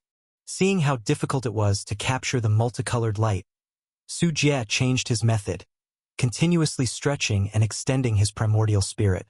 Initially a chibi-style primordial spirit, Su Jie controlled it, constantly stretching and thinning it, much like those flattened cartoon characters from animations, artificially enlarging his own area. When Su Jie's primordial spirit expanded and stretched to the limit, spreading out to a few hundred square meters and extending thousands of thin soul power tentacles, he mimicked sea anemones hunting in the ocean. When the multicolored light came close, Su Jie's tentacles would sway over. The spiky protrusions on the tentacles delicately hooked the multicolored light, integrating it into his primordial spirit. By turning his primordial spirit into a net, relying on the exceptional malleability of his primordial spirit, Su Jie was not slow in absorbing and consuming those multicolored lights. Through constant consumption, Su Jie's primordial spirit continued to grow stronger, its size increasingly vast, and the number and area of controlled tentacles also increased, naturally catching more and more multicolored light, forming a positive feedback cycle. 5 minutes passed. Half an hour passed. An hour passed. Su Jie's primordial spirit had grown to cover thousands of square meters, with tens of thousands of tentacles, and it emanated a terrifying and majestic aura. From afar, he appeared like a demonic ruler placed in the chaotic void, incredibly eerie and bizarre. In just one short hour, Su Jie's primordial spirit began to feel overstuffed, on the verge of tearing apart. Just as a person eating too much in a short time can burst their stomach, the same principle applied to the primordial spirit. Sensing the change in Su Jie, the halo of mysterious yellow light radiating from the ancient mirror above his head gradually dimmed, and the mirror drifted towards a crack in the void. Even though I still want to eat, it seems I can't swallow anymore. Su Jie felt extremely regretful inside. He didn't know when he would next encounter such fortuity. But since he could no longer take it, Su Jie dared not stay there without the protection of the ancient mirror. His primordial spirit would be annihilated into chaos within minutes. Regretful as he was, Su Jie was quick to follow the ancient mirror out of the Tao River. However, having reached the crack in the void, Su Jie's eyes narrowed slightly. Previously occupied with consuming, he now noticed at the crack, there were strands of multicolored light, hundreds of them. These multicolored lights, just like the ones Su Jie had devoured, were woven together resembling a bizarre array map, intricate as a constellation. When the chaotic airflows reached here, it was like entering a tube, gradually combed from a disordered state into a partially controllable one. So this is the secret of the great Taoist formation. With understanding dawning in his mind, the 100 rivers covering Sea Array, this great Taoist formation, connected the Tao River through the array, harnessing the multicolored light, a spiritual material that wouldn't be destroyed, weaving it into an array map, thereby controlling the chaotic airflows of the Tao River and using them as a lethal weapon. Because the ancient mirror stabilized the exit of the void crack, it prevented the aura of the Tao River from leaking out, and the array eye of the 100 rivers covering Sea Array was not completely destroyed. Upon seeing this, Su Jie instinctively wanted to destroy it. Yet, at the crucial moment, a bold idea suddenly emerged in Su Jie's mind. If we only destroy it, Given the wealth and power of Guanchao Pavilion, they might be able to rebuild it, and then… Su Jie stroked his chin, attempting to extend a tentacle toward the pattern woven from the colorful light streams, trying to leave a part of his primordial spirit imprinted upon it. Originally, Su Jie didn't hold much hope because within the chaotic Tao River, the primordial spirit couldn't possibly be preserved. The severed finger just now was the evidence. But, to Su Jie's astonishment, the severed tentacle of his primordial spirit was now tightly wrapped around the colorful light streams, not dissolving in the chaotic currents. So that's how it is. The array sorted the Taoist currents, but it also inadvertently solved my hidden danger, allowing my primordial spirit to be preserved. Truly, heaven is helping me. Seeing this, Su Jie immediately understood, and a cold smile appeared on his face. Tentacle after tentacle wrapped around the pattern woven from the colorful light streams, like prey entangled by a python.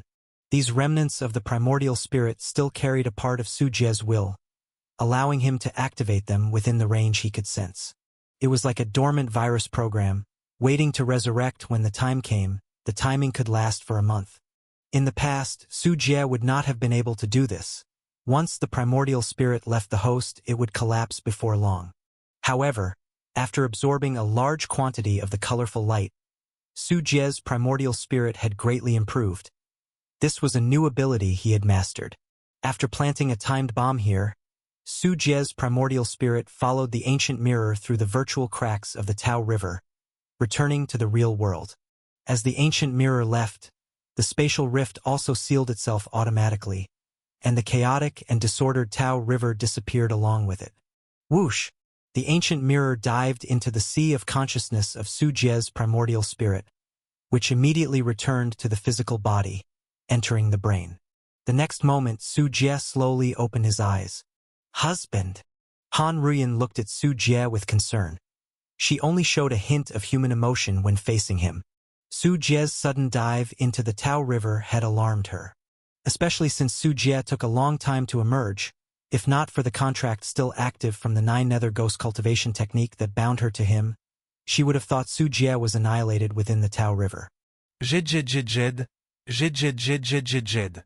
The thousand-hand centipede crawled up onto Su Jie's chest, rubbing its head against his neck continually, making a buzzing sound, expressing its worry. I'm fine. In fact, I'm in a very good state now, better than ever before. Su Jie stroked the head of the thousand-hand centipede, wrapping his arms around Han Ruyan's waist. At this moment, Su Jie's primordial spirit, having absorbed a vast array of colorful lights, was about to undergo a brand new transformation. Su Jie was very clear in his heart about the enormous gains he had made in the Tao River. The realm of the primordial spirit was no longer his peak. Su Jie saw the opportunity for a God unification breakthrough, a domain of the divine soul that only those in the Taoist platform realm could control. If it was not an inappropriate time here, Su Jie would have closed off for a breakthrough, completing the evolution of his primordial spirit on the spot. However, once they're dealt with, it will be about time. Su Jie's divine sense spread like a tide, the myriad environments around him completely unobstructed, his supremely powerful primordial spirit allowing him to see all changes in the outside world. An hour passed inside the Tao River, and outside the battle between the 7 secret realm elders of the Guanchao Pavilion and Mu Yu's group had already been decided. The illusions deployed by Mu Yu's group had long been shattered, with Xiao Mengzhu, Yi Shuiyuan, and Liang Jianlan from their party of 4 executed, leaving only the severely injured Mu Yu as the sole survivor, desperately attempting to escape. On the side of Guanchao Pavilion, only one person had died, now chasing Mu Yu at full strength, intending to annihilate her in one fell swoop. 7 against 4, with Guanchao Pavilion being the largest sect in Qingzhou, not lacking in cultivation techniques, magic artifacts, or talismans. Mu Yu's group had some initial success, but were eventually crushed. Seeing this, Su Jie's mouth curved into a smile. He walked to the position of the array eye, looking at the 10,000 spirit bamboo for a few moments. Xiao Qian, can you pull it out? The 1,000-hand centipede crawled up Su Jie's arm to the 10,000 spirit bamboo, biting into it and using all its strength to try and pull it out. Push harder, Xiao Qian. Su Jie also stepped forward to help. A single 10,000 spirit bamboo was worth more than 10,000 top-grade spirit stones. If he could take it, Su Jie could walk horizontally in the Ghost Ridge Palace. However, Su Jie underestimated such a divine object. No matter how hard the 1,000-hand centipede struggled, the 10,000 spirit bamboo did not budge at all. Indeed, having withstood the impact of the Taoist currents before, its stability could be imagined. Hiss hiss. All 6 pairs of wings on the back of the 1,000-hand centipede vibrated.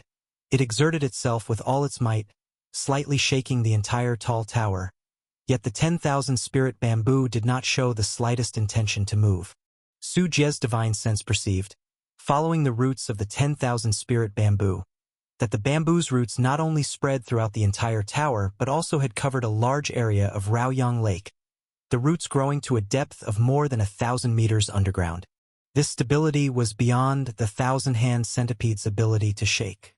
Su Jie's enhanced divine sense could even see each root bifurcation, its surface covered in dense, mysterious runes and array patterns radiating dazzling divine light. Forget it.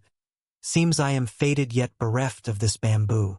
Su Jie carried the 1,000-hand centipede back, the creature still not willing to give in, constantly shooting purple light rays at the 10,000 spirit bamboo without causing any damage. After taking the 1,000-hand centipede back into his sleeve, Su Jie waved his hand at Han Ruyan. It's time for us to retreat, my love. We'll lift the blockade here after we get some distance. What a pity we can't destroy it here. Han Ruyan tilted her head, pointing at the array eye of the 100 rivers covering Sea Array. As the void crack had already closed, they couldn't use the Tao River to destroy the array eye, leaving them unable to deal with the core 10,000 spirit bamboo of the array. Stop thinking about it. If we destroy it now, it'll immediately draw those 7 secret realm elders of Guanchao Pavilion back to besiege us. Shaking his head, Su Jie added that they were only 20 kilometers away from the battlefield, and aside from the fact that it was impossible to destroy it, even if they could, the ruckus caused by breaking the 100 rivers covering Sea Array would be too great. 20 kilometers was too short a distance for those secret realm elders. Su Jie wasn't confident he could shake them off. If he could get his hands on the 10,000 spirit bamboo, Su Jie would be willing to seek fortune amidst danger. Otherwise, there was no need to take the risk. More importantly, Su Jie had already laid mines within the 100 rivers covering Sea Array. If Guanchao Pavilion didn't use it, that would be fine, but if they did, there would be quite a spectacle to witness. After saying that, Su Jie began to extract himself from this troubling place, flying out of the tower window and soaring into the high sky. Soon after Su Jie had left, Han Ruyan extinguished her own eerie powers. The tower housing the 100 rivers covering Sea Array saw its white paper men swiftly self-combust, turning into bits of ash scattering in the air. As Su Jie entered the Tao River, Han Ruyan was not idle. She caused massacres throughout the tower while also obstructing the spread of information to prevent those 7 secret realm elders from noticing. As the paper men one by one self-ignited, those array masters and disciples from Guanchao Pavilion who survived in the tower were overjoyed, immediately relaying the news to the secret realm elders outside. The 6 secret realm elders of Guanchao Pavilion who were pursuing Muyu received the news, each of them shocked and dismayed. Disaster. This is the enemy's ploy to lure the tiger away from the mountain. We've been tricked. Hurry back. The elder from the secret realm 5th level who carried a heavy sword, named Qi Liangwei, had just defeated that demonic woman in combat. His heart brimming with pride, he led the team to hunt down the last of the demon cultivator remnants. Caught off guard with the news from behind, Qi Liangji could no longer smile. His face turned pale as he led his team in a hurried retreat. Muyu had no idea what had happened, but the fact that her pursuers had left her to survive on her own left her with no time to waste. Seeing a glimmer of hope for survival, she flew even further away without pausing for breath. Meanwhile, Qi Liangji, who had rushed back to the tower, was unable to contain his fury upon seeing the devastation there. The place was littered with corpses and blood everywhere. More than half of the array masters had been injured or killed, and many of the array patterns had been damaged. It's over. The array I couldn't possibly have been. Despair filled Qi Liangji's heart. While the outer defenses could be repaired and rebuilt, if the array I was destroyed, the 100 rivers covering sea array would truly be ruined. The 100 rivers covering sea array was an immensely costly endeavor for Guanchao Pavilion, consuming untold resources. If it were destroyed like this, even as a secret realm elder assigned to guard it, he'd face serious punishment. Rushing to the 36th floor, the place was in shambles, with the traces of the Tao's energy impact clearly visible to the naked eye. However, much to Qi Liangji's relief, the 10,000 spirit bamboo at the core of the array I was still in its proper place. Thank the heavens! The 10,000 spirit bamboo is unharmed. Those demon cultivators are ruthless, sacrificing the lives of 3 secret realm elders just to destroy our 100 rivers covering sea array. Luckily, our 10,000 spirit bamboo's defense is high. It seems that Elder Liu Jun has been poisoned as well. If I find out who did this, I'll flay them and pull out their tendons. The secret realm elders present, like Qi Liangji, showed a look of evident relief on their faces. Qi Liangji approached cautiously, beginning to check the 10,000 spirit bamboo and the array eye below. Being well-versed in formations and possessing strong combat capabilities, he'd been assigned this protective duty. These are bite marks from some fierce insect. What kind of bug could leave bite marks on the 10,000 spirit bamboo? Qi Liangji soon noticed faint bite marks in a row on the 10,000 spirit bamboo. The 10,000 spirit bamboo was extremely durable. Even top-grade magical artifacts would not leave a scratch on it. Yet now, a row of teeth marks had been left behind. Although these teeth marks were not a major concern, they indicated that the enemies who had attacked the tower this time were not to be underestimated. The enemy is the corpse head manslaughter from Ghost Ridge Palace. However, it didn't take long for the other surviving array masters and disciples to continually recount their encounters with the enemy and to analyze the battle traces at the scene, ultimately confirming the identity of Su Jie as the attacker. Su Jie, again this devil. Report the events here to the sect truthfully and at once. We need to strengthen our defenses to prevent that devil from harboring any lingering hopes and striking back at us.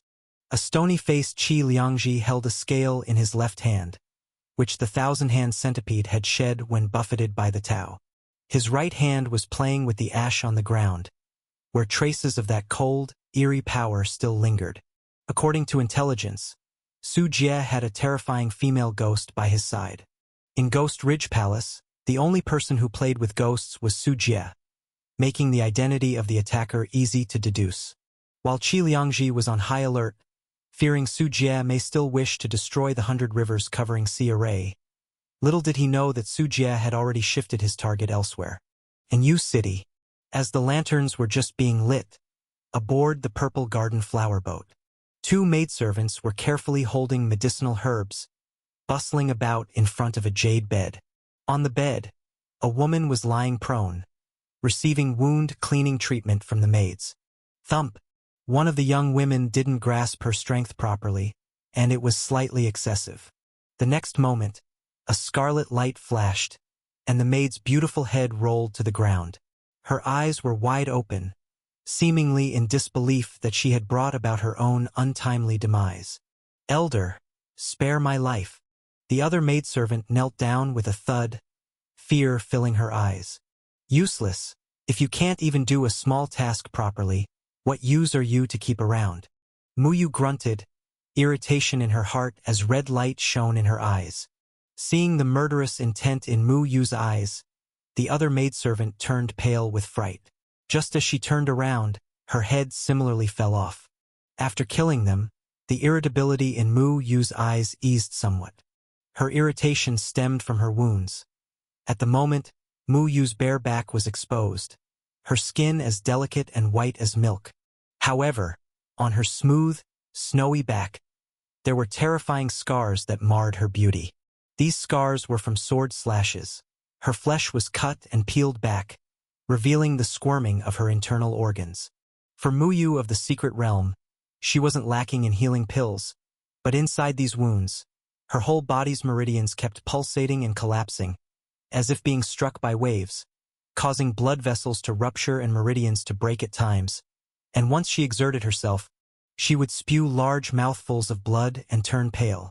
This was a cultivation technique from the Guanchao Pavilion called Thousand Layers Water Scripture, which could use spiritual energy to stir up myriad giant waves, but also invade the body and destroy the blood vessels and meridians. Muyu, who had just escaped back to this place this afternoon, now had her cultivation almost half ruined, with only 1/10 of her strength remaining. It would take at least a year and a half for her to recover from her injuries. For someone at the top of the secret realm like Muyu, this was absolutely a heavy blow. But being able to escape from the encirclement of 7 from the secret realm was already fortunate for Muyu, especially considering that the 3 others who had accompanied her had already succumbed to their fates. Su Jie, I will not rest until I kill you. With intense murderous intent in her eyes, Muyu thought of Su Jie, the main culprit who had caused her to end up in such a state. Although those from the Guanchao Pavilion had attacked her, Muyu was well aware that seeking revenge against the Guanchao Pavilion was just asking for suffering. Only Su Jie was within her grasp. Rolling over to get up from the bed, Muyu clenched her teeth against the pain and started to clean the wounds on her back by herself, following the injuries. And Muyu didn't know that the very Su Jie she was so fixated on had already sought her out. Mr. Su, please come inside quickly. At the entrance of the Purple Garden Flower Boat, Su Jie, wearing a brocade robe and gently swinging a folding fan, took on the appearance of a young gentleman as he stepped onto a new city's most famous flower boat. Seeing Su Jie, a madam who was greeting guests at the entrance immediately approached him with a welcoming smile. There seems to be quite a crowd here. Walking jauntily into the spacious interior, Su Jie entered a large hall within the boat. It was adorned with long silken banners and colored sails, and the furniture, carved from redwood and embellished with gold leaf and pearls, exuded opulence and splendor. Within the hall, women with graceful figures and charming faces were reciting poetry, grinding ink, playing music, and engaging in conversation with the guests. The cabin also displayed various flower vases and incense burners, emitting a faint fragrance and enticing aroma that refreshed the spirit and subtly stimulated, enticing the innermost desires of men. What kind of interesting activities do you have here? He casually tossed a few silver ingots, delighting the madam as her eyes lit up at the sight of the lavish patron. Seeing as Mr. Su is unfamiliar here, this must be your first visit to our Purple Garden Flower Boat. We have singing and dancing performances, and you can also engage in drinking and poetry with the literati here. You could fence to liven up the mood, and we have clean officials for company. Bai Lian, come accompany this gentleman. The madam brought over a pretty woman dressed in a white skirt, with a slender figure and an innocent-looking face. How should I address you, sir? My name is Bai Lian, and I'm at your service. Bai Lian bowed slightly, her face showing just the right amount of smile, like her namesake, as if a white lotus were blooming. As she spoke, Bai Lian approached him proactively, though still maintaining a reserved air, not making any overly intimate gestures. My surname is Su. I've heard that a new city has 4 great courtesans, all on your Purple Garden Flower Boat. Have them come out and let me have a look. Su Jie scanned the surroundings, speaking very arrogantly. Mr. Su, the courtesans don't just come out to greet guests like this. You need to first gain their approval to have the chance to pour out your heart. The madam shook her head repeatedly, tactfully refusing Su Jie's request. Mr. Su, did Bai Lian do something to displease you? Bai Lian showed an apt trace of sorrow on her face, her delicate frame swaying like a willow, invoking pity. Hey, you're not my target. Su Jie pinched Bai Lian's cheek and took out a gold bar from his bosom, slapping it onto the table. The dazzling gold bar shone brightly under the light. Bai Lian's eyes sparkled with heat, noting Su Jie's generosity and wealth. Though she was a cultivator, she was only an outer disciple of the Desire sect.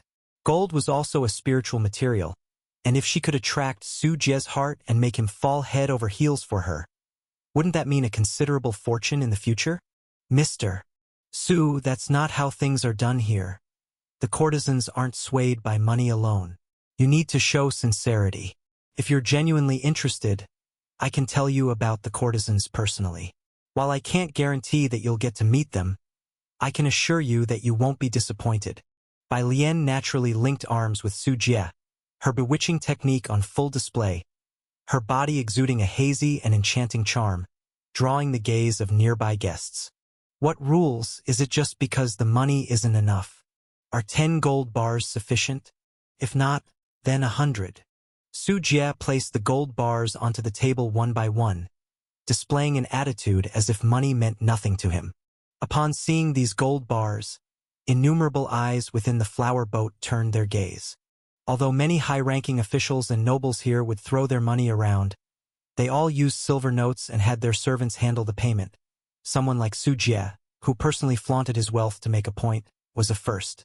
Who is this guy with such boldness? Never seen him before. Probably from some other state.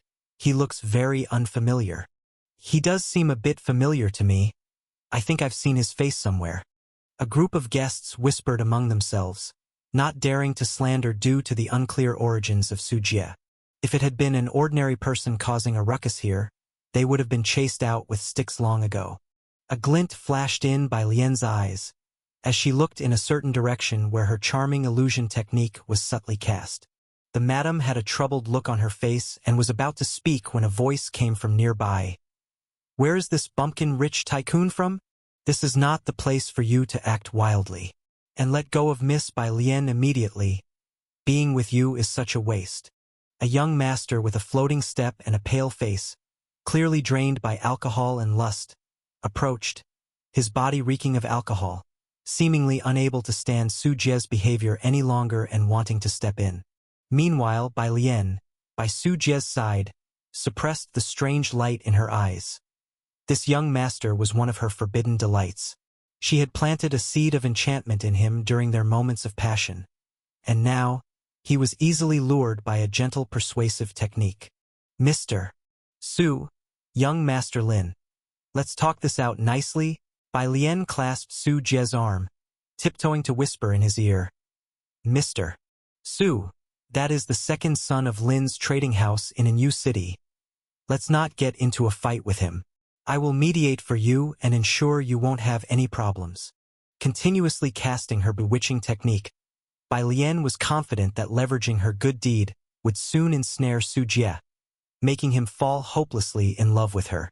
What puzzled Bai Lian was that Su Jie hadn't looked her directly in the eye from beginning to end, making her feel that today's bewitching technique was somewhat ineffective.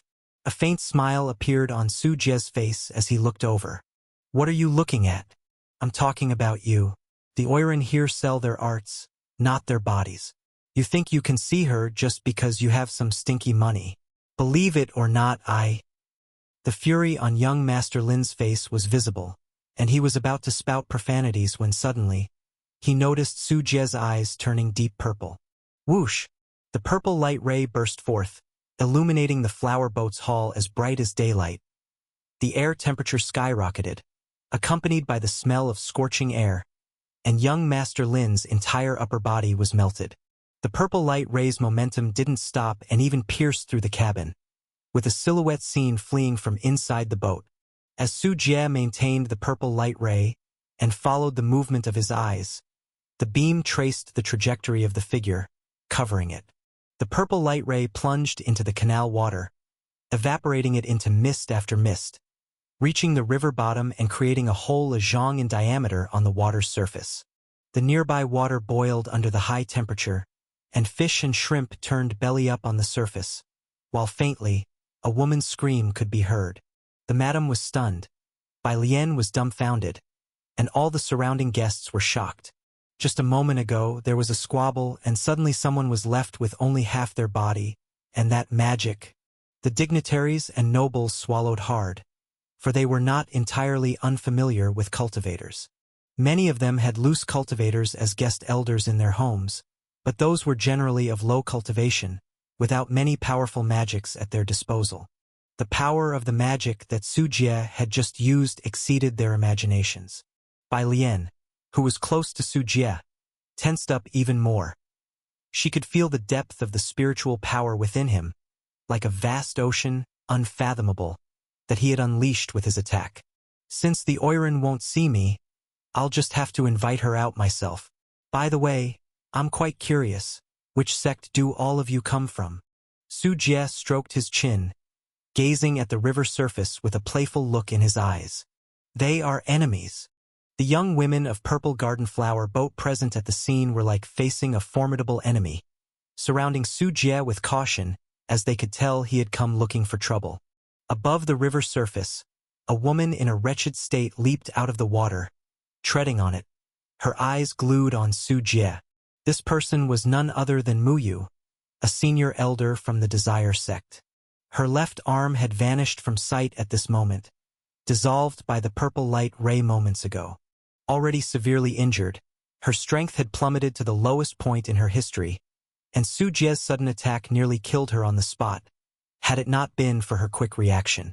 Su Jie. Once Muyu got a clear view of Su Jie's face, she immediately understood everything. It was definitely Su Jie seeking revenge. Sister, I hope you are well. Although this is our first formal meeting, I have long admired you. You must be Yu Wenxian's elder, right? You have gone through so much trouble to find me, and now I have come to you. Isn't that a surprising and unexpected delight? Su Jie revealed a smile full of white teeth, but this smile appeared particularly chilling and terrifying in Mu Yu's eyes. What, he's Su Jie? I remember now, he's a demon cultivator, a wanted criminal. Some on the flower boat recognized Su Jie's identity, and fear instantly spread to everyone there. Mr. Su, please let me leave. Bai Lian exerted her full strength to use the bewitching technique. A pink mist enveloping Su Jie as she realized who she had provoked, having heard of his reputation. Don't be in a hurry to leave. Weren't you so eager to get close to me just now? Su Jie suddenly embraced Bai Lian, exerting a sudden and monstrous strength in his arms. The force, more terrifying than a hydraulic press, made Bai Lian scream as her ribcage shattered and her flesh and organs were crushed into pulp, dying in Su Jie's arms. Bang! Su Jie let go, and Bai Lian's body slumped lifelessly at his feet, as countless onlookers watched the scene in horror. Now let the main show begin. Su Jie snapped his fingers. Mu Yu's face turned pale, and her body took off into the sky at high speed. Boom! A gaping maw burst forth beneath Mu Yu, engulfing her. The thousand-handed centipede leaped out of the water, growing in size with each meter it ascended until it became a massive 120-meter behemoth that cast a shadow over the flower boat like an eclipse. Its colossal size was not only visible here but could be seen by much of a new city. Secret Realm. The female disciples of the Desire sect on the Purple Garden Flower Boat saw the disparity between the two and watched as the elder, Mu Yu, fled high into the sky in a truly wretched escape. They certainly did not dare to confront Su Jie and turned to flee across the water. Behind Su Jie, the figure of Han Ruyan appeared, silently watching the fleeing female disciples of the Desire sect. My dear, leave those women to you. Keep one alive for interrogation.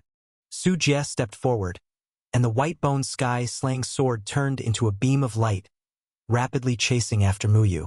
Mu Yu wanted to escape, but each time she tried to summon her spiritual power, her blood would surge like violent tides, rupturing her veins and causing her to spew blood incessantly. TSK, looks like I arrived just in time.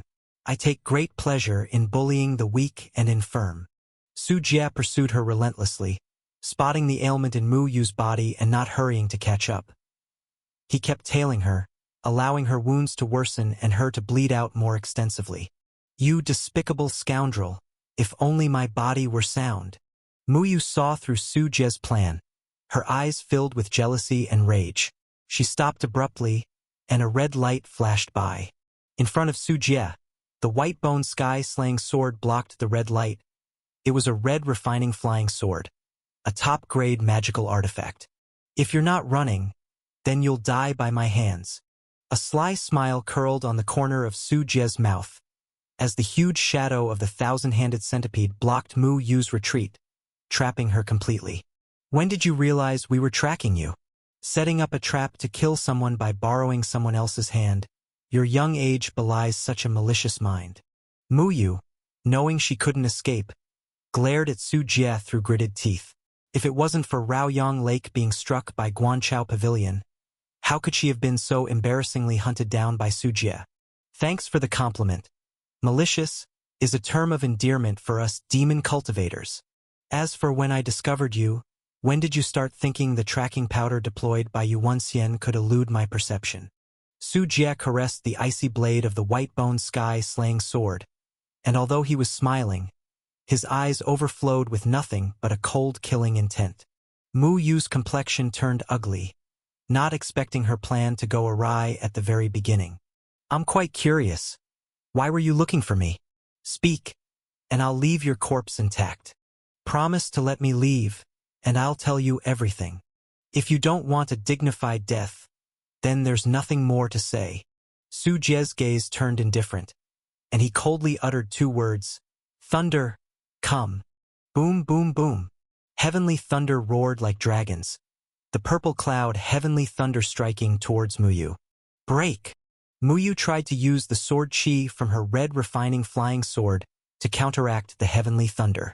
However, the power of the purple cloud heavenly thunder greatly exceeded her expectations. Just as she managed to block a few thunders, her injuries impacted her spiritual power's continuity, and her flying sword was blasted away. She found herself caught in the bombardment of the heavenly thunder, her skin cracking from the electricity, her bodily fluids evaporated. Joyful Zen sitting statue. Fear flashed in Mu Yu's eyes as she sat down cross-legged on the ground, palms together in a meditation pose. At that moment, a circle of golden light emanated from behind Mu Yu's head, as if she truly possessed the aspect of a Buddha.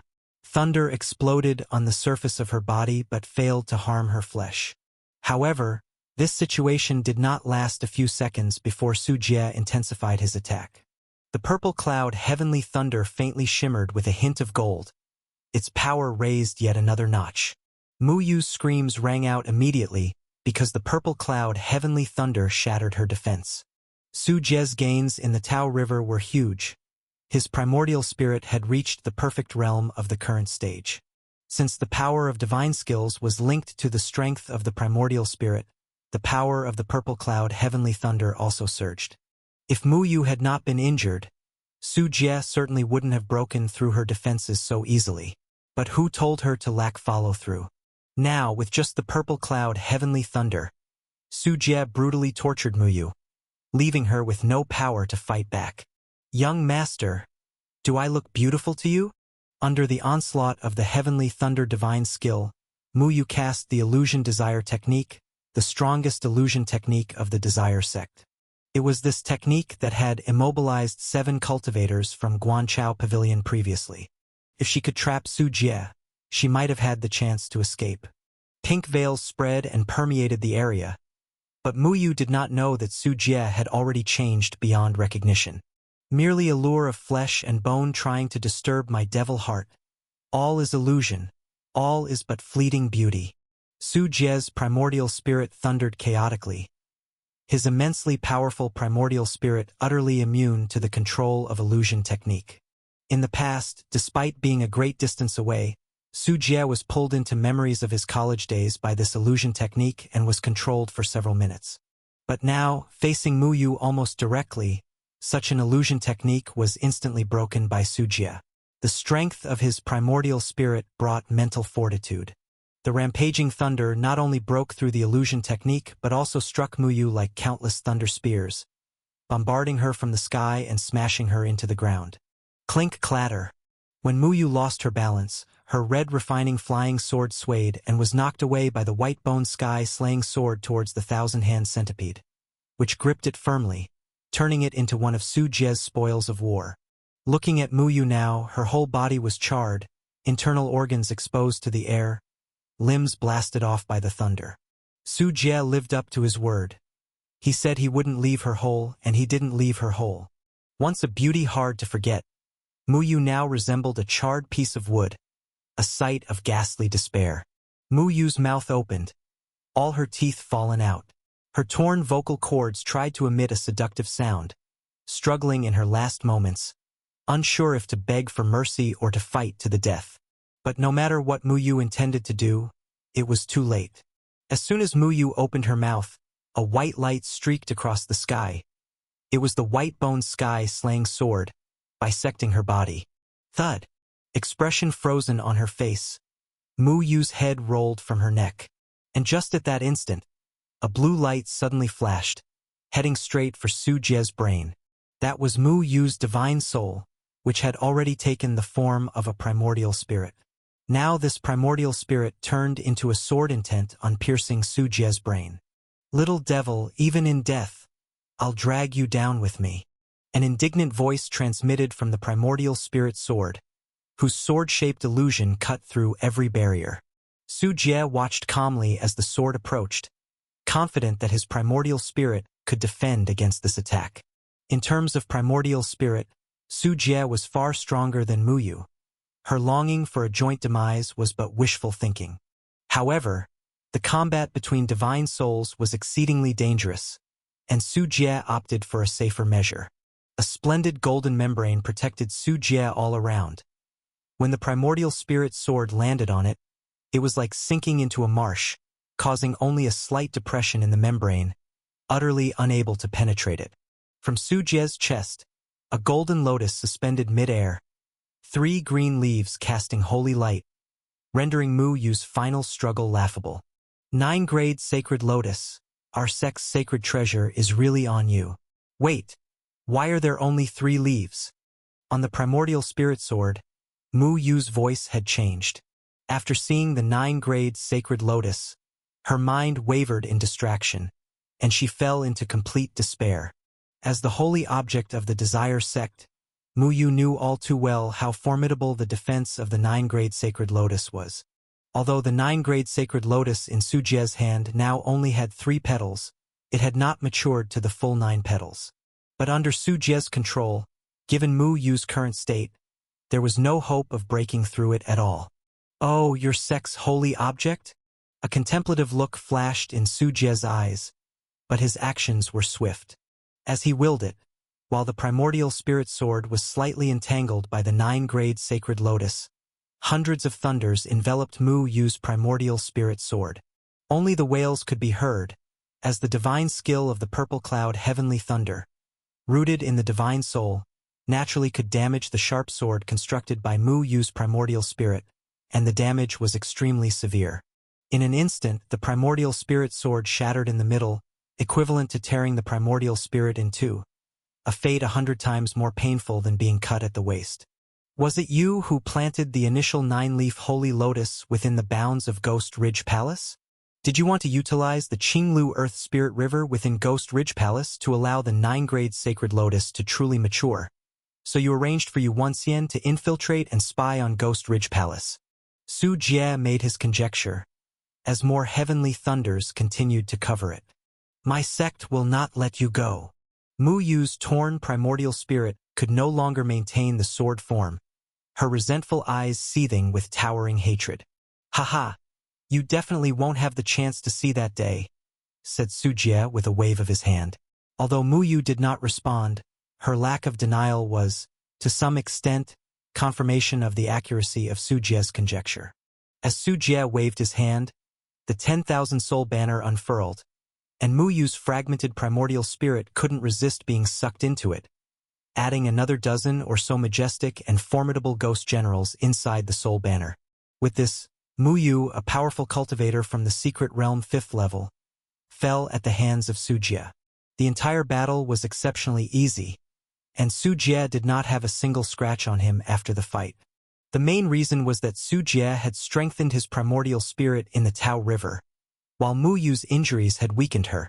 The disparity in strength meant that the battle was a complete rout. After collecting Muyu's storage bag, Su Jie cleaned up the battlefield. After finishing all this, Su Jie once again rode the 1,000-hand centipede and returned to the canal on the north side of Anyu City. As he flew over Anyu City, Su Jie could sense the covert and probing gazes of cultivators below. These cultivators included loose cultivators, cultivators from noble families, and even those from the government's Heavenly Patrol Department of the Dili dynasty, which was responsible for enforcing laws against demon beasts, demon cultivators, and ghosts. They all dared only to watch from a distance and did not dare to approach and intervene during the previous fight between Su Jie and Muyu. Su Jie even sensed the presence of a secret realm aura among them, most probably one of the ancient family patriarchs or someone from the Heavenly Patrol Department. However, this secret realm entity chose not to reveal itself, clearly not wishing to make an enemy of Su Jie. Although everyone is responsible for fighting against demon cultivators, the reality is that without sufficient benefits, the risk is too high. Only those new disciples who have just started might be naive enough to fight to the death against demon cultivators without due consideration. After suffering setbacks, most tend to become more calculating, understanding the principle of advancing or retreating according to the situation, seeking benefits and avoiding harm. Su Jie did not go out of his way to kill and silence them. The commotion from the recent confrontation had almost the whole city of Anyu alerted. Unless Su Jie committed a massacre, it would be near impossible to prevent the leak of information. Upon landing back on the flower boat, Su Jie saw several bodies lying to one side. In the river, bodies surfaced and submerged, carried downstream by the currents. Victims of collateral damage from those who had been on the boat before the battle, now dead. On the flower boat, more female demon cultivators had been captured by Han Ruyan, their heads covered with red bridal veils, each of them rigid and motionless. "Did you kill them?" Han Ruyan stood at the prow, quietly watching Su Jie's return. "Killed. The primordial spirit has greatly bolstered the 10,000 soul banner." Su Jie reported the results of the battle and then turned his attention to the captives Han Ruyan had brought back. What followed was naturally an interrogation. Despite being female devil heads and demon cultivators, they couldn't endure the excruciating pain of the 10,000 insects devouring body much longer than the disciples of the righteous sex could. This pain, worse than death, made them only wish for a quick end, revealing everything they knew to Su Jie. After the interrogation, there were no survivors aboard the flower boat. Su Jie had already learned the information he wanted, and one could imagine the fate of these captives. Although they were beautiful women, Su Jie did not hesitate at all when he took action. Desire Sect, practicing yang absorption and yin supplementation, capturing talented cultivators as cauldrons for cultivation, and all-female cultivators Demon Sect. I think I understand why they came after me. From the interrogation, Su Jie learned the origins of these female demon cultivators. Connecting this with Yu Wenxian's situation and the information about the Desire Sect, Su Jie had guessed why Yu Wenxian and the Desire Sect sought him out. Clearly, it was the reputation of Su Jie's immortal seed that had made the Desire Sect covet his body, wishing to abduct Su Jie to use as a cauldron for cultivation. Truly a group of female devils, so utterly cruel, Su Jie lamented while standing amidst a pile of corpses. However, to think of making me into a cauldron, living off women might be pleasant, but being used by them until drained dry, that's something I'll pass on. Stretching lazily, Su Jie muttered to himself. In Su Jie's mind, such matters didn't cause a ripple. As long as he was strong enough, it was yet to be seen who would capture whom. Without staying any longer, Su Jie erased the traces of battle and then took off into the sky with his spoils of war. As he passed over a new city again, riding atop the thousand-hand centipede, he left behind a legend among the terrified and trembling viewers. The night was like ink, fathomlessly deep, with the sky cloaked by thick clouds. Only occasionally did moonlight slip through the gaps, casting a silver gloss over the earth. In the distance, the mountains undulated like ancient behemoths, quietly slumbering in the depths of the night. But upon closer inspection, one of the peaks was not a mountain at all, but a horrifying poisonous centipede with hundreds of pale human hands and over 100 meters long. Su Jie, who had just left in Yu City, was sitting on the head of the thousand-hand centipede, with a red top-grade magical artifact flying sword named Red Refining Flame Light Sword on his knee. This flying sword was on par with the White-Bone Sky-Slaying Sword. Once Su Jie finished refining it and erased the prohibitions left by Muyu, he thought it and the Red Refining Flame Light Sword flew out swiftly. Wherever the sword passed, trees and boulders were successively pierced, and the trees it penetrated caught fire, turning into charcoal ash that scattered all around. When the sword passed through the rocks, the solid stone turned into dripping magma, spreading everywhere, and a forest fire seemed imminent. Whoosh whoosh! The thousand-hand centipede beneath him fluttered its 6 pairs of wings, whipping up a fierce wind and water flow that extinguished the fire, leaving behind land smoldering with wisps of blue smoke. What a great sword! Su Jie couldn't help smiling. Mu Yu really was kind. This spoils of war pleased Su Jie immensely. And that wasn't all the gold coins Mu Yu had yielded. Along with the red refining flame light sword, the various spirit stones and materials Su Jie retrieved from Mu Yu's storage bag were collectively worth 1,000,000 spirit stones. As a seasoned cultivator from the secret realm 5th level, Mu Yu's wealth was clearly a notch above that of a typical cultivator from the secret realm and had given Su Jie the most gold coins. Hurry up and dig a hole, Xiao Qian. I'll give you a boost, commanded Su Jie as he patted the head of the thousand-hand centipede. Understanding Su Jie's intentions, the excited centipede gave a screeching cry and took flight, quickly finding a suitable site and rapidly excavating a massive subterranean cavern, a hiding place large enough to shelter itself. Once they were concealed underground, Su Jie was generous. He took out the spirit stones he just obtained from Mu Yu and fed them to the thousand-hand centipede, strengthening the creature's last eyes and internal organs. After this round of enhancements, every part of the thousand-hand centipede had been strengthened. To talk of it, Su Jie had spent over 3,000,000 spirit stones to enhance the thousand-hand centipede.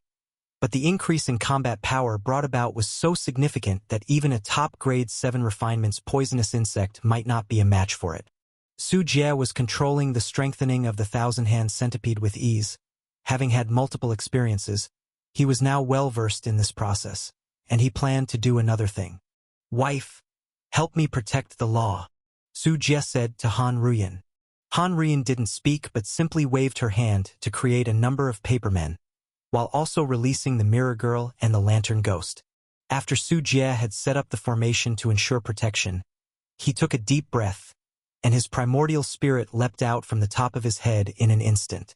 Looking at it now, Su Jie's primordial spirit was as big as Su Jie's physical body, without any difference. Initially, the divine soul was only a ball of light. At this stage, a cultivator strengthens the divine soul by making the ball of light grow limbs and facial features. Upon completing this step, one could achieve the primordial spirit, which at that stage looked like a baby, only a few dozen centimeters tall and very cartoonish. The process of strengthening the primordial spirit involved transforming from the baby form, gradually maturing until it was indistinguishable from a real person, perfectly unifying the primordial spirit with the physical body. This state of the divine soul was then known as God unification, signifying the unity of spirit and flesh, with the primordial spirit corresponding to the physical body. Typically, only upon breaking through to the Taoist platform realm, one could complete the God unification, a very mysterious domain, accessible only at the Taoist platform realm. However, after devouring a great deal in the Tao River, Su Jie's primordial spirit had already grown to be indistinguishable from his physical body. That also meant that Su Jie's primordial spirit was complete and ready to make the breakthrough into the God unification domain. Above the primordial spirit, countless points and lines of light appeared internally. Upon closer inspection, these points and lines of light corresponded to the acupoints and channels of Su Jie's physical body. The next moment, Su Jie's primordial spirit dove back into his body. A massive amount of soul power began to scan Su Jie's body, recording every change of his physical body one-to-one into the primordial spirit, achieving perfect coordination and unity. In the process, after the primordial spirit returned to its cavity bringing along immense soul power and flushing through the limbs and bones, corresponding one-to-one with the physical body. Su Jie's body began to change as well. Stars began to shine through from his flesh and blood. The jade-like divine marrow and pale golden spirit blood within Su Jie, every cell in his body jubilant, absorbing the feedback from the primordial spirit. In just a few dozen breaths' time, the kidney area inside Su Jie's body, like a fusion point successfully ignited, radiated endless brightness, overshadowing the starlight of the acupoints, and with the sound of surging tides, Su Jie began to attempt to cultivate his kidney area into an inner god. The kidney is water, and when Su Jie began to refine his kidney area, His kidneys emitted a vast ocean-like blue halo, lighting up the entire underground space, making it exceptionally clear. The primordial spirit and physical body interact with each other, with a strong body being able to strengthen the primordial spirit. Similarly, the growth of the primordial spirit can also nourish and enhance the physical body. An hour later, a gigantic pond had formed under Su Jie's feet, condensed from the water in the environment, a natural phenomenon that occurred when the kidney body god was being formed.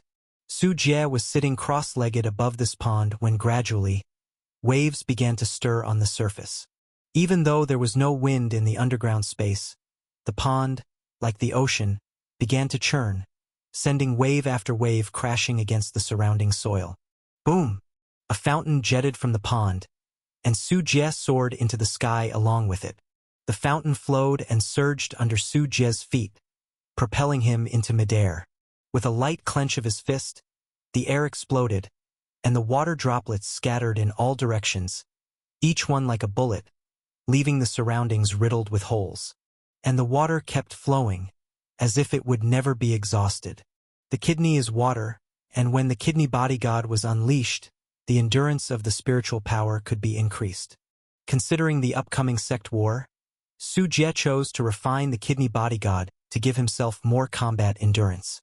At this point, Su Jie had successively refined his heart, lungs, and kidneys, enhancing burning damage, armor-piercing damage, and endurance respectively, preparing himself for the sect war.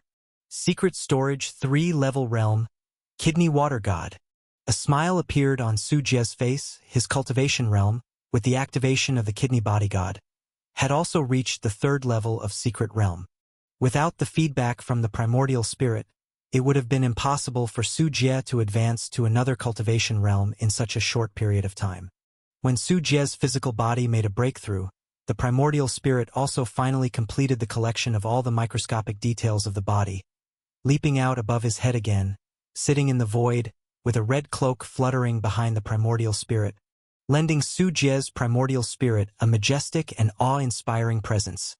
As Su Jie prepared for the final breakthrough, having gained so much from the Tao River, Su Jie's breakthrough was exceedingly smooth, coming naturally like a river flowing into a channel. Su Jie could vividly feel the changes in his primordial spirit. As more and more acupoints and channels densely emerged on the primordial spirit, countless microscopic structures formed, rapidly solidifying the texture of Su Jie's primordial spirit. If one had looked at Su Jie's primordial spirit in the past, there would be a sense of illusion akin to viewing a person through 3D virtual reality technology. Even if their appearance was exactly the same, one could tell at first glance what was real and what was not. But now, as acupoints and channels were filled in, Su Jie's primordial spirit became more and more realistic. Even breathing, pores, body temperature, and heartbeat reproduced one by one, which is indicative of the God unification realm. Now, if an ordinary person were to look at Su Jie's primordial spirit, they wouldn't be able to tell it apart from a real person at all. God unification domain achieved. A glint of joy flashed in Su Jie's eyes, feeling refreshed, as the primordial spirit of the God unification realm wasn't just solid in appearance. Its power had also greatly increased. If one were to say that his primordial spirit hitting someone was like a wooden stick in the past, now that its quality had solidified, the wooden stick had essentially upgraded into a solid steel rod, the enhancement of which one could easily imagine. Su Jie slowly raised his arm, and clouds, fierce winds, torrential rains, and thunder automatically converged in the palm of his hand. In the small square space of Su Jie's palm, a scene of violent storms vividly formed. Almost at the moment Su Jie achieved the unification realm, the nearby thousand-hand centipedes, sensing the heavenly might, began excitedly chirping and circling around Su Jie.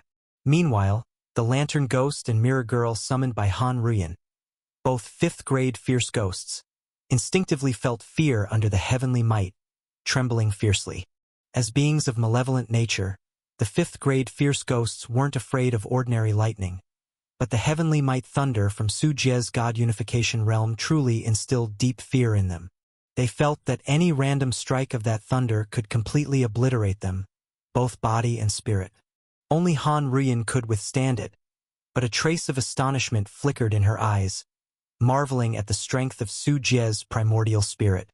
Boom! Su Jie withdrew his hand, and the storms in his palm dissipated into nothingness. But in the outside world, the originally clear sky instantly darkened, covered with clouds, fierce winds howled, and lightning bolts like silver snakes twisted through the clouds, tearing the heavens and pounding the earth into deep pits. Within 1,000 meters centered on Su Jie, the weather transformed instantly from clear to stormy. Such was the power of the heavenly might of God unification. If outsiders knew of this, their jaws would surely drop in astonishment. Because God unification was a level only achievable in the Taoist platform realm, and Su Jie completed it in the secret realm. Even for an immortal seed, this was extremely astonishing. The difficulty of enhancing the primordial spirit was much greater than that of the physical body. Thunder-like heavenly might.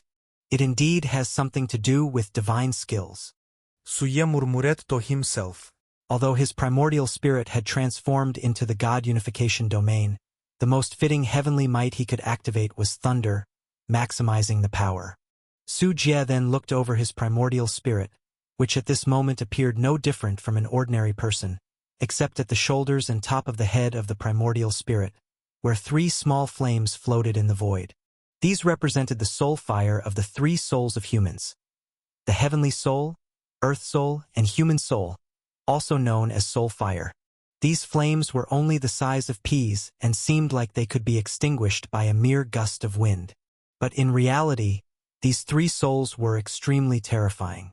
The mirror girl glanced over once more and her body spontaneously combusted, covered entirely by soul fire, emitting painful screams.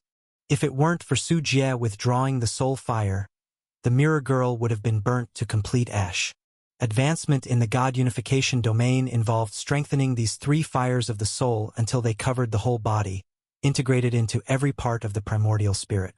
At that point, it would be the realm of Yang God. The Yang God, supremely strong and yang, immune to all evil, like a huge sun dominating the sky, absorbing the spiritual essence of heaven and earth, living for thousands of years. He could cause the sun and the moon to lose their way, the constellations to misalign. Below, he could cause solar anomalies and floods, all things failing to thrive. The greatest characteristic of the divine soul in the Yang God domain isn't the so-called longevity and power, but that the divine soul can exist independently of the physical body for a long time. The term Yang God means the divine soul can live freely under the harsh sunlight. At this level, destroying his physical body isn't a surefire solution. If the counterpart's divine soul survives, and if it finds a compatible body, it can even achieve reincarnation through possession and start cultivation anew. Su Jie was still far from that level, and he was merely fantasizing about it. However, just as Su Jie intended to return his primordial spirit to his physical body, there was a disturbance in the ancient mirror within Su Jie's sea of consciousness. The ancient mirror emitted a profound yellow haze, its surface reflecting Su Jie's visage. Oh! Su Jie's mind stirred, and he saw changes in the content of the mirror, showing an aura of the great Tao that Su Jie was familiar with, and it was the heavenly Tao from the Tianyuan world. Tao River? What is this showing me? Just as this question rose in Su Jie's mind, a huge shadow suddenly appeared in the ancient mirror. Damn! Su Jie's mouth unconsciously fell open as he saw the monster appearing on the mirror's surface, looking like a giant with countless massive hands stacked in a spiral, each palm with a single eye as deep as a black hole, shimmering with the light of intelligence, possessing the consciousness of a living creature. Seeming to sense Su Jie's gaze, the monster in the mirror suddenly blinked, and thousands of massive hands reached out, extending towards Su Jie. A terrifying aura that made Su Jie shiver swept over him, as if those countless hands were really about to come through. The surface of the ancient mirror flickered for a moment, the image in the mirror blurred, and the monster's form disappeared, replaced by a chaotic Tao river. Cold sweat streamed down Su Jie's face, although his primordial spirit did not sweat. However, the pressure from the monster just now made him feel like he was as weak as a baby before it. What surprised Su Jie even more was that this was not the end. the monster's figure appeared again on the ancient mirror, this time a different monster. Under Su Jie's wide-eyed gaze, one after another bizarre and massive creature entered his view from the mirror surface. There were those with flaming red hair and fiery eyes, 6 legs and 4 wings, faceless and corpulent bodies. Wherever they passed, space turned into raging flames. There were those with the body of a bird and the face of a human, covered in golden scales, commanding a chariot pulled by 9 dragons, their movements accompanied by thunder and lightning. There were those with the heads of pythons and bodies of humans, having 8 arms and 3 eyes like the moon, and thousands of legs under their bellies, their cries causing all things to crumble to ruins. One after another, these terrifying and grotesque creatures flashed across the ancient mirror, every one of them making Su Jie feel as if he were facing a formidable enemy, his scalp tingling. Could it be that there really lives such a group of monsters in the Tao River, and they are being reflected by the ancient mirror? Su Jie was shocked, suddenly recalling his own experience of traveling through the Tao River, shivering involuntarily. If he had encountered such monsters in the Tao River at that time, he probably would have been devoured in a single bite as if he were just a snack. Minutes later, all images in the ancient mirror disappeared, and Su Jie's own face surfaced on the mirror, then faded away. In the end, the mirror's surface turned back into a color of chaos. Su Jie inexplicably felt that he had formed a deeper connection with the ancient mirror. Whoosh! A part of Su Jie's primordial spirit automatically detached and entered into the mirror's surface. In the center of the ancient mirror, a vortex appeared, constantly rotating, expanding, and contracting, as if a mysterious entity were being born, sketching a vague outline in the void. The part of the primordial spirit that Su Jie had split off began to expand and change dramatically, as if it were about to form a completely new creature.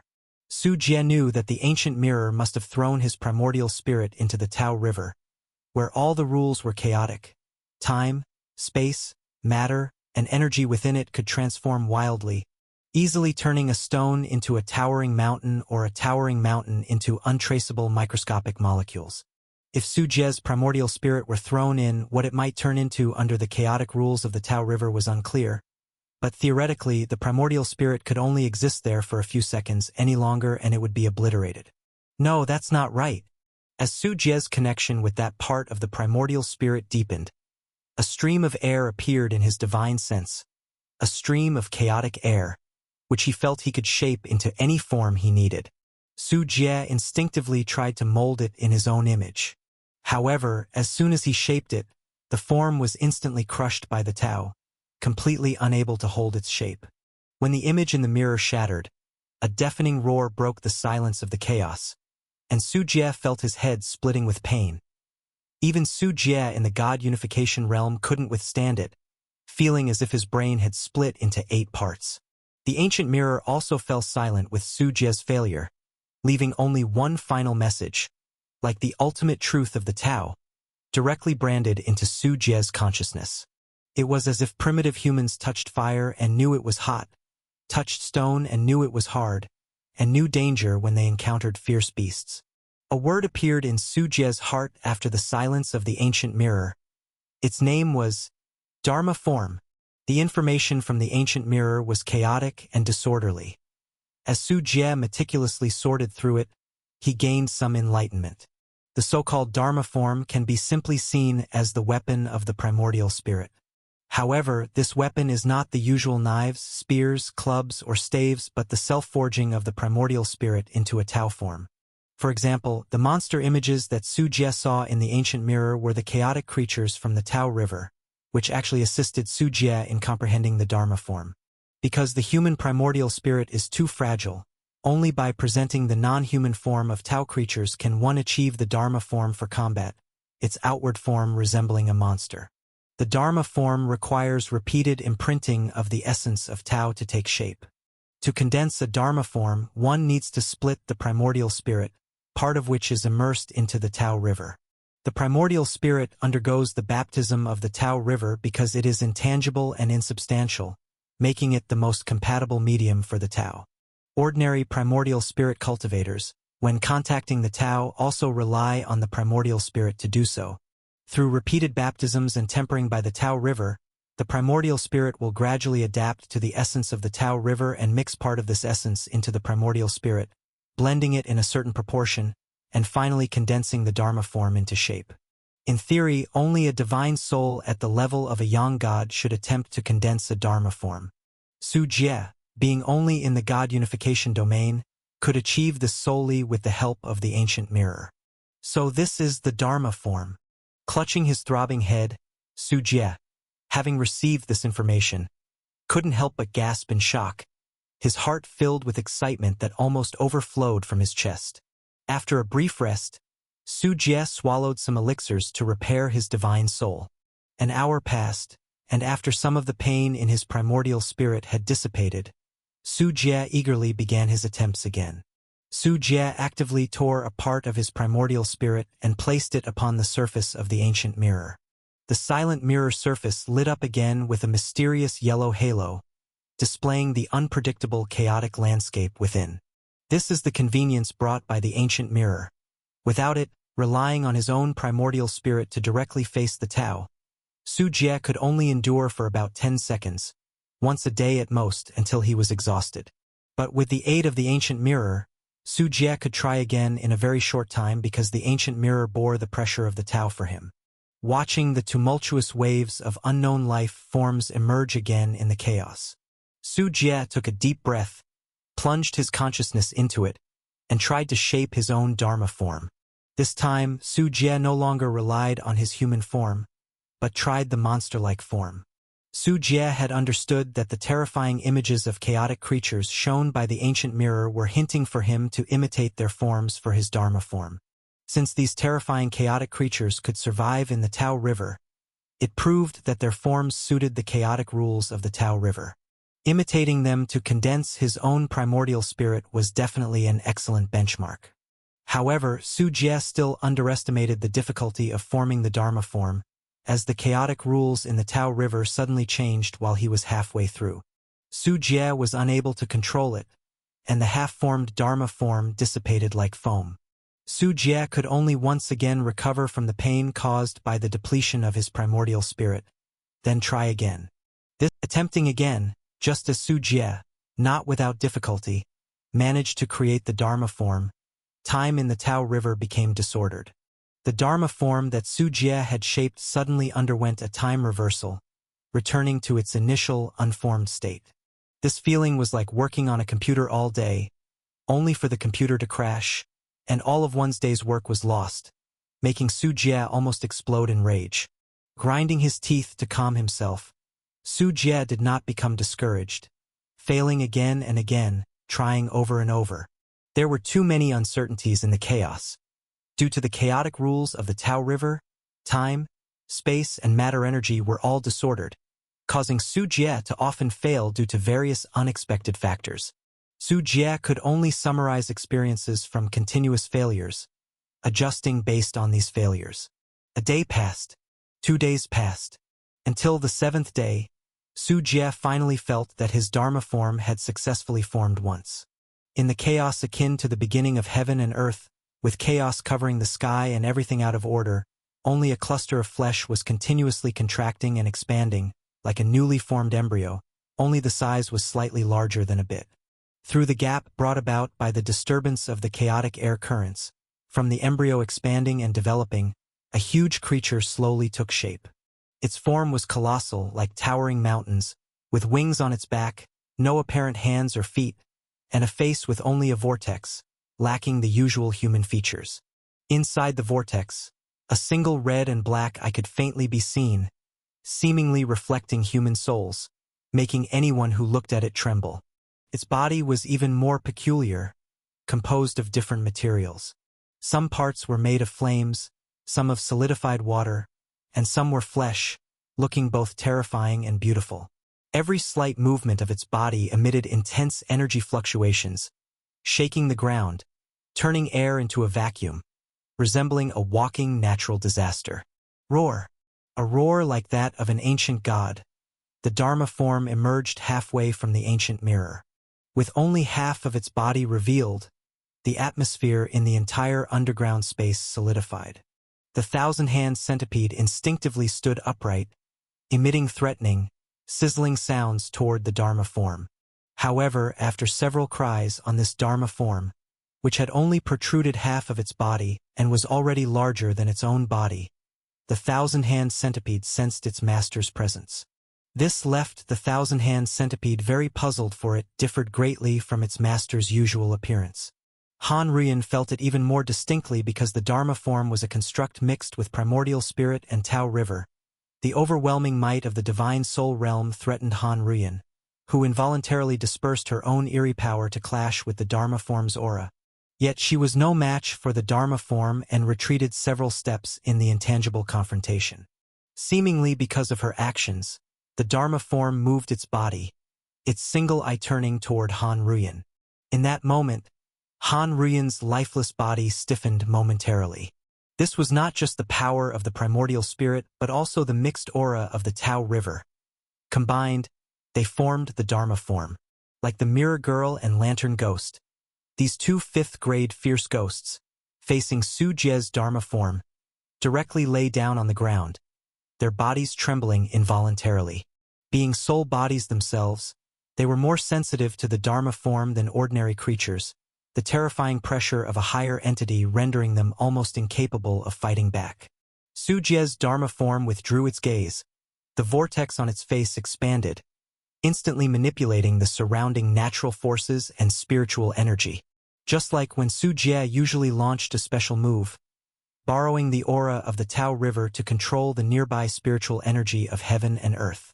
On the Dharma form, a normal attack became a powerful move, as the Dharma form itself mixed with the aura of the Tao River, enabling it to automatically manipulate the nearby spiritual energy. Thunderous booms. Giant fissures cracked open beneath, and as the Dharma form's vortex widened, emitting a glow, massive rocks and underground rivers were pulled into the vortex, becoming part of the Dharma form's body, making it even more terrifyingly huge. On the surface of the Dharma form's body, as the Dharma form manifested, its surface began displaying dazzling patterns and designs. These patterns were very complex, hard to discern the logic and meaning behind them. This was the Dharma form carrying the aura of the Tao River. These patterns could indeed be seen as a manifestation of the truth of the heavenly Tao, albeit disordered and incomplete. As these patterns appeared, the structure of the Dharma form's body became even more intricately complex, its skin intermittently showing mesmerizing prismatic lights and obscure dark tones, as if it were the edge where night merged into day. Its body was constantly changing minutely, without a completely fixed form, like the chaotic energy field of the Tao River, without predetermined rules and order. Wait a minute, this pressure. Su Jie's face, which had just turned joyful due to the appearance of the Dharma form, gradually became solemn. The Dharma form hadn't fully emerged yet, but Su Jie already felt a heavy burden. Controlling the Dharma form at the God unification level was still too strenuous for Su Jie. At this moment, the Dharma form was still in its initial phase. This could be seen from Su Jie's simple form of the condensed Dharma form, which was merely a meatball with a pair of wings attached. The simpler the Dharma form, the lower the control requirements needed. Whereas those complex Dharma forms, like modern weapons, the more precisely beautiful the weapon, generally represented a stronger combat capability. Like Su Jie's round and limbless Dharma form, it was clear at a glance that Su Jie's control was insufficient, a result of a not powerful enough primordial spirit. However, even such a basic Dharma form proved very challenging for Su Jie to control. In just 1 minute, Su Jie's primordial spirit could no longer hold up. The gigantic mountain-like Dharma form burst apart, disappearing into the air. Only by advancing the divine soul to the Yang God realm, perhaps the Dharma form could be utilized for normal combat. But Su Jie estimated, at the level of Yang God, controlling the Dharma form in battle would top out at half an hour at most. Exhale. As the primordial spirit returned to his physical body, Su Jie was as if fished out of the water, panting heavily. Sizzle. The thousand-hand centipede ran over, rubbing against Su Jie's body, its eyes curiously staring at the spot where the Dharma form had vanished. What was that? Han Ruyan voiced her question, as she had initially thought the Dharma form was also some kind of ghost. But upon closer feeling, Han Ruyan realized that the Dharma form seemed to be a higher form than a fierce ghost, mixed with the aura of the Tao River and the dimension of the heavenly Tao, which, of course, was infinitely high. The Dharma form, a product of the mix between the primordial spirit and the aura of the Tao River, you can consider it as a weaponization of the primordial spirit. It is composed of Su Jie, seated, slowly stood up, although his divine soul was still very weak. The joy in his eyes was completely uncontainable. Despite the various flaws of the Dharma form at present, without a doubt, its arrival would become a strong ace for Su Jie, significantly enhancing his combat capabilities and foundation. The Dharma form, the Tao River. Han Ruyan listened attentively, gradually memorizing it, and at the end, a thought emerged in her mind. Could a fierce ghost achieve a Dharma form? It must be said, seeing Su Jie's Dharma form made Han Ruyan a bit envious. We've been delayed for 10 days. We don't know what the situation outside is like. We should also leave now, ready to face the sect war. As Su Jie spoke, he also checked on the strengthening condition of the Thousand-Hand Centipede. The enhancement effect of millions of spirit stones was very good. The current Thousand-Hand Centipede was literally flawless.